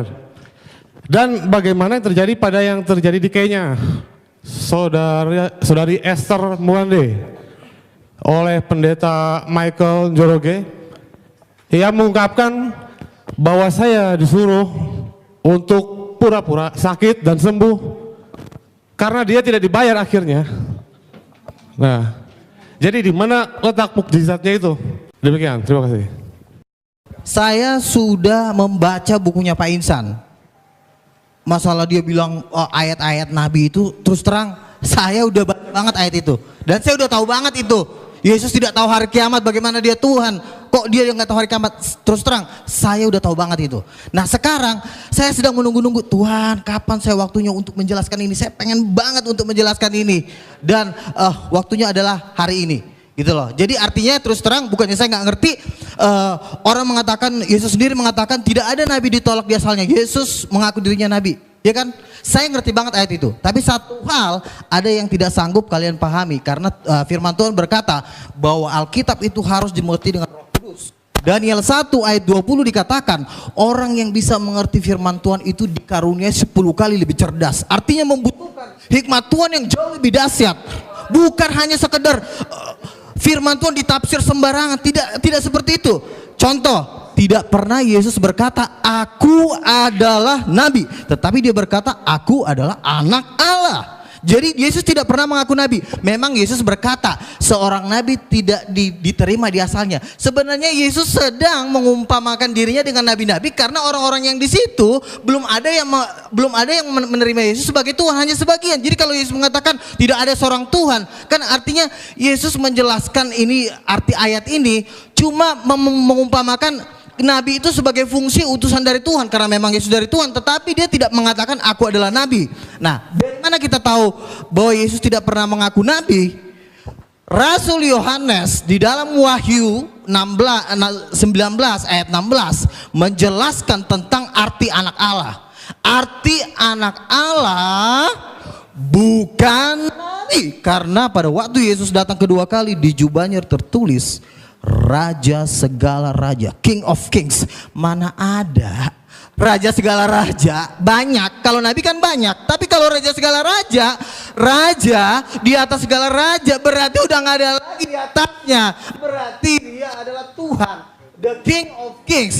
Jadi begini, kita tidak bisa menafsirkan kitab para nabi menurut apa kata Ahmed Didat. Karena penafsiran-penafsiran Bapak Insan Mokoginta itu kan diambil dari Ahmed Didat. Hikmat-hikmatnya doktor, profesor, doktor teologi yang nggak bisa buat apa-apa. Jadi penafsiran tentang Yesus harus diteguhkan dengan tanda-tanda mujizat. Bukan hanya bergelar, hanya doktor, profesor ditafsirkan. Contoh misalnya, inilah Nabi Yesus dari Nazaret. Memang banyak orang mengaku Yesus Nabi, tetapi Yesus tadi menolak di Matius 16. Engkau adalah salah satu di antara para nabi. Jawab Yesus apa? Dia diam, dia tidak mengatakan, iya betul kamu mengatakan bahwa aku adalah nabi. Dan Yesus, tolong tunjukkan Pak Insan di mana Yesus berkata, akulah. Bukan hanya ayat-ayat ini itu, tapi mana tunjuknya? Akulah nabi. Tetapi Yesus jelas berkata, aku adalah anak Allah. Dan penafsiran nggak boleh sembarangan, karena di 2 Petrus dikatakan tidak boleh orang menafsirkan kitab suci menurut kehendaknya sendiri. Haleluya. Berikan dulu kemuliaan buat Tuhan. Udah siapa banget. Mana? 2 Petrus 2:1. Orang basik. Nih. Yang terutama kamu harus ketahui. Aduh, tuh, Tuhan marah kan? Nyalain dong lampunya.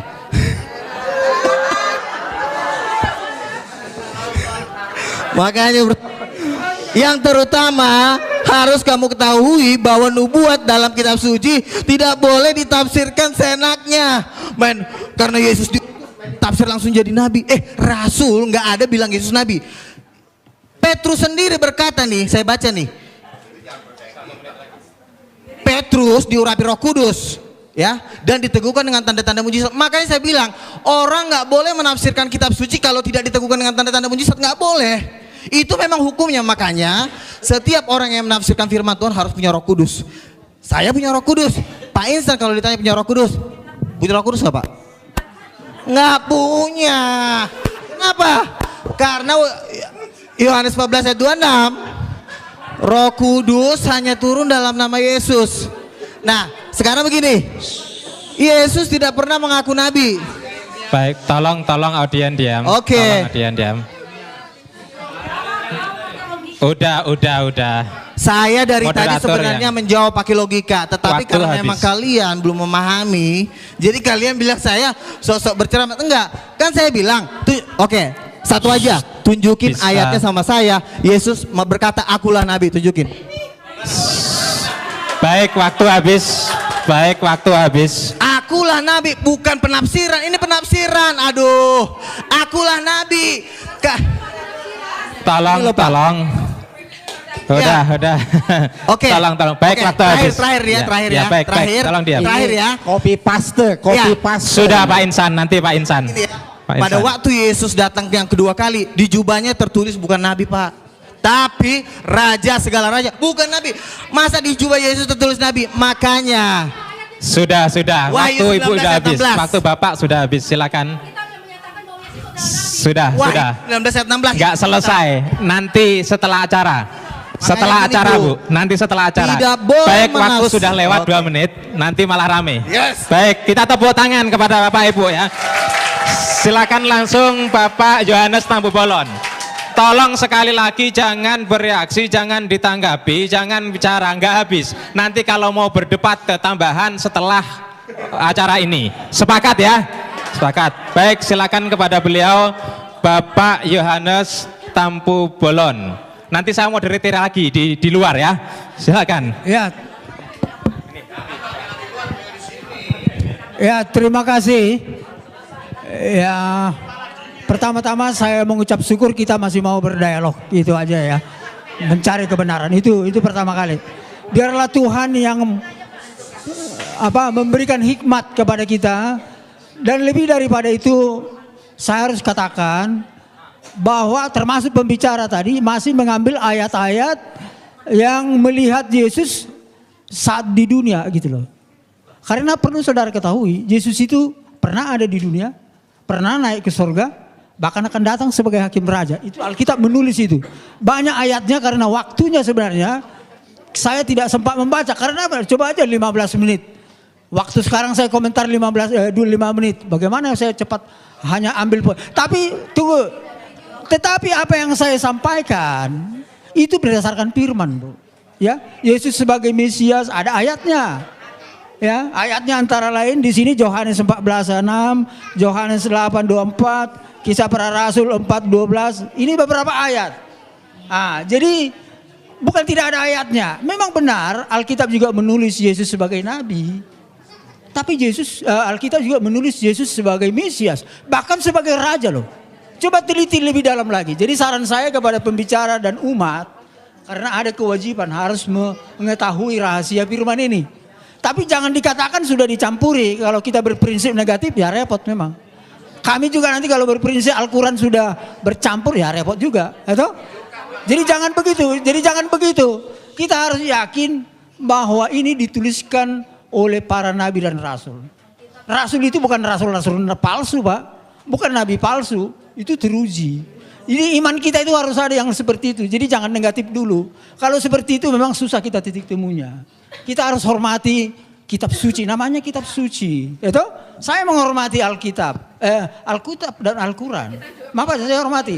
Cuman kita cari titik temunya di mana. Karena memang ini kompleks, rumit, sangat dalam.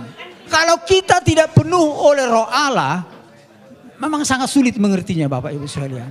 Jadi itulah saran saya, bukti daripada kebenaran Alkitab tidak hanya tertulis, tapi nyata di dalam kehidupan umat Kristen. Umat Kristen sekarang ini walaupun masih banyak yang tercemar, saya harus katakan, tapi banyak yang masih baik, benar di hadapan Tuhan. Oleh karena mereka benar dan taat, sesuai dengan kehendak kitab suci Tuhan, taat sehingga mereka memperoleh karunia. Karunia-karunia banyak pada orang-orang yang Kristen yang taat. Bahkan jawatan itu ada di orang Kristen sekarang ini menurut penelitian, Bu. Ada nabi, ada rasul, ada di Alkitab. Dan Alkitab memang mengatakan harus ada itu. Itulah artinya Tuhan kita masih hidup. Roh Kudus masih ada. Jadi kalau misalnya Al-Quran tidak mengatakan tidak ada nabi, ya coba review lagi. Saya harus katakan review lagi. Karena apa? Tuhan itu adalah roh. Dia berfirman melalui nabi dan rasulnya. Apakah Tuhan kita mati tidak berfirman lagi sekarang? Ini pertanyaan saya kepada saudara-saudara. Saya ini orang bernubuat, mendapat rahasia Tuhan melalui mimpi, penglihatan, firman rema, mujizat. Ini yang saya tuliskan ini. Rahasia gempa banjir itu di sini, Pak. Itu menyaksikan Yesus yang datang sebagai hakim raja. Ini kenyataan. Ada di Alkitab, bahkan katanya tadi di Al-Quran ada, belum saya baca memang. Ya puji Tuhan ada titik temunya. Nah, jadi di sini kita mari pencerahan. Satu poin lagi yang harus saya sampaikan dari berbagai pertanyaan tadi, ya. Ada keunggulan daripada pengikut Kristen daripada saudara kita Islam. Menguasai ilmu pengetahuan dan teknologi. Karena apa? Karena Roh Kudus itu ada di dalam hati kita ini. Roh itu adalah Roh Allah sendiri. Berkuasa dan dahsyat. Itu saudara Bapak Ibu. Tapi kuncinya itu ketika kita percaya kepada Isa Al-Masih karena mengkuduskan kita. Karena kita ini sudah berdosa. Hanya Yesus telah datang mensucikan kita. Sehingga kita bisa seperti gambar Allah. Sifatnya Allah. Benar saudara-saudara. Saya menjadi saksi di sekarang ini. Kuasa dukun itu gak pernah mampan kepada saya. Itu saudara-saudara. Bahkan saya menghancurkan kuasa iblis bisa. Oh bayangkan itu. Oh saya saksi itu. Banyak pengalaman saya. Nanti suatu saksi saya saksikan suatu saat. Habis ya. Puji Tuhan. Terima kasih. Kita tepuk tangan sekali lagi. Jangan sampai ada kuasa-kuasa iblis di sini. Pasti akan lenyap. Baik, untuk yang ketiga 5 menit kepada beliau Pak Insan Mokoginta dipersilakan. Tolong jangan pulang dulu. Ya, baiklah. Mana-mana? Mic itu lebih bagus barangkali. Tes, ya. Ya. Tadi kita sudah mendengar bahwa kata Pak Luga Tambunan, mana ada dalilnya Yesus mengatakan dia Tuhan, Nabi. Ternyata ini semua empat Injil kan? Ini kata siapa ini? Kata siapa semua ini? Kata Yesus kan? Ini ucapan Yesus sendiri mengatakan bahwa dia itu seorang nabi. Jadi apa yang saya kutip ke sini itu copy paste, tidak ditambah, tidak dikurangin. Katanya saya menafsirkan sendiri. Ini kan saya ambil dari Alkitab, tidak ditambah, tidak dikurangi. Yang mengatakan Yesus sendiri bahwa dia itu hanya seorang nabi. Nah, nabi itu pasti kan bukan Tuhan. Ayat harus ditafsir dengan ayat, tidak bisa. Jadi harus ada ayat penafsiran lagi. Makanya saya katakan Rasul Yohanes menafsirkan anak Allah itu raja segala raja. Jadi harus ada penafsiran ayat dengan ayat. Tidak bisa kan seperti itu. Saya. Jangan diambil lah waktu saya. Ya. Jadi Yesus itu manusia dia nabi bukan Tuhan. Bahkan ada di sini ia bukan manusia. Sebab aku ini Allah dan bukan manusia. Jadi Yesus itu nggak mungkin Allah. Allah aja nggak bisa jadi manusia, bukan manusia apalagi Yesus. Nah, baik, saya akan melanjutkan ini. Komentar para tokoh Kristen dan Katolik tentang ketuhanan Yesus. Nah, saya punya buku. Ini ditulis oleh seorang Kristen namanya Franz Donald. Dia Kristen Tauhid namanya, tidak percaya Yesus Tuhan lagi. Ya, nah, dalam buku ini saya kutip. Ya, kita lihat komentar dan berani para tokoh Alkitab dalam seminar diskusi intelektual keilahian Yesus Kristus dari perspektif Alkitab. Nah, kita lihat pertanyaannya, mana yang benar? Yesus Kristus itu anak Allah atau Allah anak atau keduanya atau lainnya? Nah, pendeta Dri ini Broto Sudarmo, dia mengatakan Yesus adalah, dikatakan Yesus adalah anak Allah, bukan Allah anak. Nah, ini saya tegaskan, di dalam Yesus kita dapat mengenal Allah. Kemudian kita lihat Profesor Banawi Ratma. Saya tidak mengatakan Yesus itu Allah, Yesus itu anak Allah. Dan dogma Yesus sebagai Allah adalah hasil rumusan Konsili Nicea tahun 325 Masehi. Konsili Nicea inilah yang menjadikan Yesus sebagai anak Allah. Beliau menegaskan pula bahwa konsili itu tidak alkitabiah. Nah, kesalahannya katanya dogma teologi dianggap bisa memberikan kesimpulan tentang Trinitas yang terjangkau, padahal tidak. Saya tidak setuju dengan bahasa dogma. Saya lebih suka memilih yang sederhana, yaitu bahasa Alkitab. Yesus bukan Allah, tapi Yesus jalan menuju Allah. Beliau menegaskan pula bahwa memang saat ini jemaat-jemaat sudah punya tradisi bahwa Yesus adalah Allah. Gereja sangat sulit mengubah teks liturgis yang bernada dogmatis. Ungkapnya, beliau mengungkapkan, andai kata gereja-gereja berani sepakat untuk merombak dogma liturgis, maksudnya tentang Trinitas, ya silakan. Nah, ya kan? Nah, kemudian ini Hortensius. Dia sarjana sekolah tinggi filsafat. Dalam acara tersebut beliau katakan apa? Yesus itu tidak pernah memperkenalkan dirinya sebagai Allah. Yang juga dikatakan Paulus tidak pernah menyebut Yesus Kristus sebagai Allah. Jadi beliau yang sangat paham bahasa Ibrani dan Yunani menegaskan pula harus ditegaskan bahwa dalam perjanjian baru tidak pernah ada rumusan Yesus adalah Allah. Nah, dengan sangat berani dan tajam beliau sampaikan pendapatnya yang sangat mengagetkan para hadirin yang mendengarnya. Kata beliau, saya keberatan dengan istilah Allah Bapa, Allah Anak dan Allah Roh Kudus. Selanjutnya beliau katakan, Yesus itu jalan menuju Allah. Rumusan 100% Allah, 100% manusia itu hasil konsili Kalkedon, bukan kitab suci. Dalam Alkitab Yesus tidak pernah disebut sebagai Allah sejati. Menurut Romo Tom Yakob dari Katolik ini. Ya, kalimat Yohanes pasal 1 ayat 1 seperti yang dikutip Ibu tadi juga, firman itu adalah Allah. Beliau tegaskan, Yohanes justru menekankan bahwa firman tidak sama dengan Allah, tapi bersama-sama dengan Allah. Nah, satu lagi terakhir, yang paling menarik, salah satu pertanyaan jamaah kepada pastor. Bagaimana pengalaman Anda selama menjadi pengikut Yesus? Romo menjawab, itu adalah sebuah pertanyaan yang sangat bagus. Dulu sebelum tahun 1974, kehidupan saya tidaklah baik. Dan saat itu sebelum tahun 74, saya yakin Yesus sungguh Allah dan sungguh manusia. Tetapi setelah tahun 74 sampai sekarang, saya tidak lagi berdoa kepada Yesus, tapi saya berdoa kepada Allahnya Yesus. dengan dorongan Roh Kudus. Nah, saya lebih Kristiani sejak saya percaya Yesus bukan Allah daripada sebelumnya ketika saya percaya Yesus itu adalah Allah. Sedikit ya, sedikit ya. Dan nah, ini terakhir sekali lagi, siapakah dari pertanyaan yang diajukan kepada pembicara, siapakah Yesus menurut Alkitab? Apakah dia Allah sejati atau bukan? Nah, 3 dari 4 narasumber Kristen itu mengatakan Yesus itu bukan Allah sejati. Allah adalah Bapa dan Yesus itu utusan Allah. Berarti Nabi kan? Yang menjadi jalan bagi manusia untuk menuju kepada Allah. Nah, rumusan Konsili Nicea tahun 35 mengatakan, ya, dogma Trinitas sudah waktunya ditinjau kembali atau dirombak atau bahkan ditinggalkan sama sekali. Gitu. Sedikit ya. Itu pendapat para pakar. Baik. Bukan 12 rasul. Nah, Anda mau hidup menurut kata pakar atau 12 rasul? Karena pakar-pakar ini nggak ada kuasa, nggak ada tanda-tanda mujizat. Baik, terima kasih. Nah, jadi kalau mau ikut percaya sama orang pemimpin, ikutilah para penginjil-penginjil dunia yang telah melakukan dan kesaksian mereka. Bukan kata ini, mereka ini juga kita nggak tahu siapa, yang kita percaya aja, jangan-jangan mereka udah di neraka lagi. Terima kasih Pak Luka. Nanti ada waktunya dalam debat yang ketiga, Pak. Silakan yang terakhir kepada Ustadz Samsul Arifin Nababan. Waktu kita berikan 5 menit. Tolong diingat bicara yang padat, rinci dan jelas, singkat. Kepada beliau dipersilakan. Terima kasih Bapak Ibu, sudah kupas tuntas semua jawaban-jawaban dari pembicara.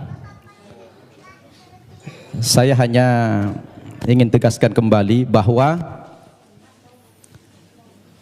Pak Tambunan maupun Pak Tampu Bolon lebih banyak berbicara dalam dialog ini dengan mengembalikan kepada dogma saja. Semestinya kita dialog begini harus dialog konsep. Jadi kita semua kembali mengacu kepada nas. Dan kita semuanya pakai copy paste. Tapi Bapak berdua tadi selalu mengembalikan kepada dogma. Jadi atas bimbingan Roh Kudus. Dan tanpa diperinci apa itu Roh Kudus dan siapa itu Roh Kudus. Mengambang. Kalau tadi beliau berdua menjelaskan, terutama Pak Tambunan, tidak ada nas dalam Alkitab aku adalah nabi tapi anak Allah. Itu bisa dibaca dalam Matius pasal 3 ayat 16 sampai 17. Sesudah dibaptis, Yesus segera keluar dari air dan pada waktu itu juga langit terbuka dan ia melihat Roh Allah seperti burung merpati turun ke atasnya. Lalu terdengarlah suara dari sorga yang mengatakan, inilah anakku yang kukasihi, kepadanya lah aku berkenan. 1. Kemudian dalam Injil Lukas pasal 4 ayat 41, dari banyak orang keluar juga setan-setan sambil berteriak, engkau adalah anak Allah. Lalu ia dengan keras melarang mereka dan tidak memperbolehkan mereka berbicara karena mereka tahu bahwa ia adalah Mesias. Begini, kalau memang kata anak Allah itu indikatornya bahwa Yesus adalah Tuhan, mestinya orang Kristen harus konsisten. Ada terlalu banyak yang menjadi Tuhan di dunia ini. Kenapa? Karena ternyata yang dikatakan istilah anak Allah itu bukan cuma Yesus. Coba dibaca dalam kitab Matius pasal 5 ayat 9, Injil Matius pasal 5:9, dikatakan di sini, berbahagialah orang yang membawa damai, karena mereka akan disebut anak-anak Allah. Nah, berarti siapa yang membawa perdamaian di dunia ini semua anak Allah. Berarti anak Allah itu bukan cuma Yesus. Kalau begitu yang membawa damai Tuhan semua jadinya. Nah, jadi ini perlu dipahami. Maka dalam Islam kata anak Allah itu bukan Tuhan tapi hamba, abduhu wa rasuluh, hamba dan utusannya. Jadi malah membingungkan kalau dikatakan Yesus itu anak Allah lalu dipresentasikan sebagai Tuhan. Berarti bagaimana dengan dalil ini Injil Matius tadi? Semua orang yang mendamaikan di dunia ini akan dipanggil sebagai anak-anak Allah. Berarti Tuhan juga dong. Nah, ini secara logik dan berdasarkan nas. Nah, oleh karena itulah sebetulnya boleh dikomentari, silakan. Gini, ini ayat ini sering banget saya dengar ya. Jadi begini loh, bedanya seperti ini. Lihat, perhatikan, jangan ketawa dulu. Anak-anak Allah, Yohanes 1:12, barang siapa percaya kepada dia akan diberi yang kuasa supaya sebagai menjadi anak-anak Allah. Beda dengan Mesias, anak Allah. Apa bedanya? Karena semua nabi-nabi itu di penuh Roh Kudus disebut juga anak-anak Allah. Tetapi bedanya apa? Mesias itu sudah dijanjikan dari zaman dulu. Nabi-nabi menjanjikan Mesias. Nanti akan datang Mesias. Nabi satu ngomong nanti akan datang Mesias. Nabi satu ngomong sampai Nabi Yesaya sampai Nabi terakhir nanti akan datang Mesias. Banyak di Yesaya nabi-nabi itu menubuatkan. Kalian kalau saya ngomong jangan teriak-teriak dulu, ntar kalian nggak ngerti gitu loh. Gini, lihat, nabi-nabi menubuatkan tentang kedatangan Mesias. Itu ada di perjanjian lama. Nah, nabi-nabi ini pada waktu Yesus tadi yang saya pertama kali mengatakan, di situ dikatakan Mesias anak Allah. Bukan hanya anak-anak Allah. Bedanya apa? Nah, untuk menafsirkan Mesias anak Allah ini, yang menafsirkan bukan dokter, bukan profesor, tapi rasul, 12 rasul.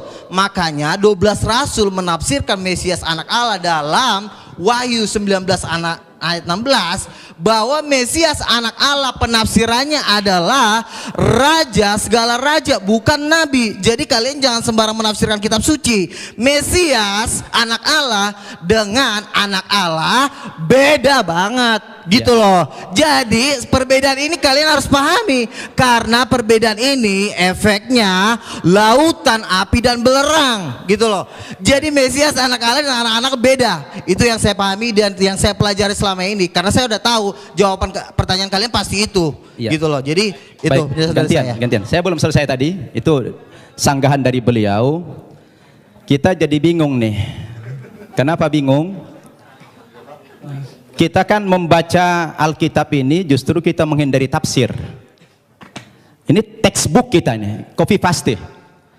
Kalau memang tulisan-tulisan kami yang mengambil dari Alkitab ini dianggap salah, padahal ini adalah textbook kami menulis di sini.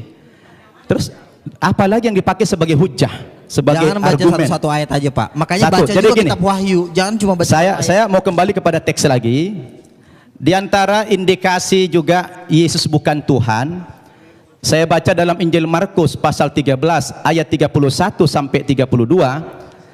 Dikatakan dalam ayat ini, Yesus tidak tahu kapan kiamat itu terjadi. Masa ada Tuhan tidak tahu kiamat kapan terjadi? Nah, ini menjadi pertanyaan yang menarik sebetulnya. Jadi ini tanpa tafsir, ini bukan tafsir. Jadi ini bukan tafsir, kami nggak berhak menafsirkan. Makanya kami hanya textbook saja. Kembali kepada copy paste ini. Nah, terkecuali kalau bapak-bapak tidak lagi mengakui Alkitab ini, lain soal. Jadi kalau mau dibantah sebetulnya jangan dibantah kami, dibantah saja itu Alkitab, karena kami hanya menyadur saja. Iya, demikian. Terima kasih. Makanya Pak, kesimpulan dari seluruh Injil itu ada di kitab Wahyu. Jangan kalian baca cuma kitab Injil doang. Tapi kitab Wahyu kalian baca, itu kesimpulan dari seluruh Injil itu ada di kitab Wahyu. Jadi kalau mau kalian, ntar lupa. Kalau kalian mau menafsirkan, kalau kalian mau menafsirkan ayat Alkitab, baca kitab Wahyu, karena di kitab Wahyu dikatakan di seluruh umat, seluruh malaikat itu menyembah Yesus, ada ayatnya di kitab Wahyu. Makanya baca kitab Wahyu, karena kitab Wahyu itu penafsiran dari rasul-rasul. Saya bacakan ya, saya bacakan. Baik Bapak, saya kasih waktu setengah menit, tidak lebih, tidak kurang. Setelah itu Bapak nggak bicara lagi.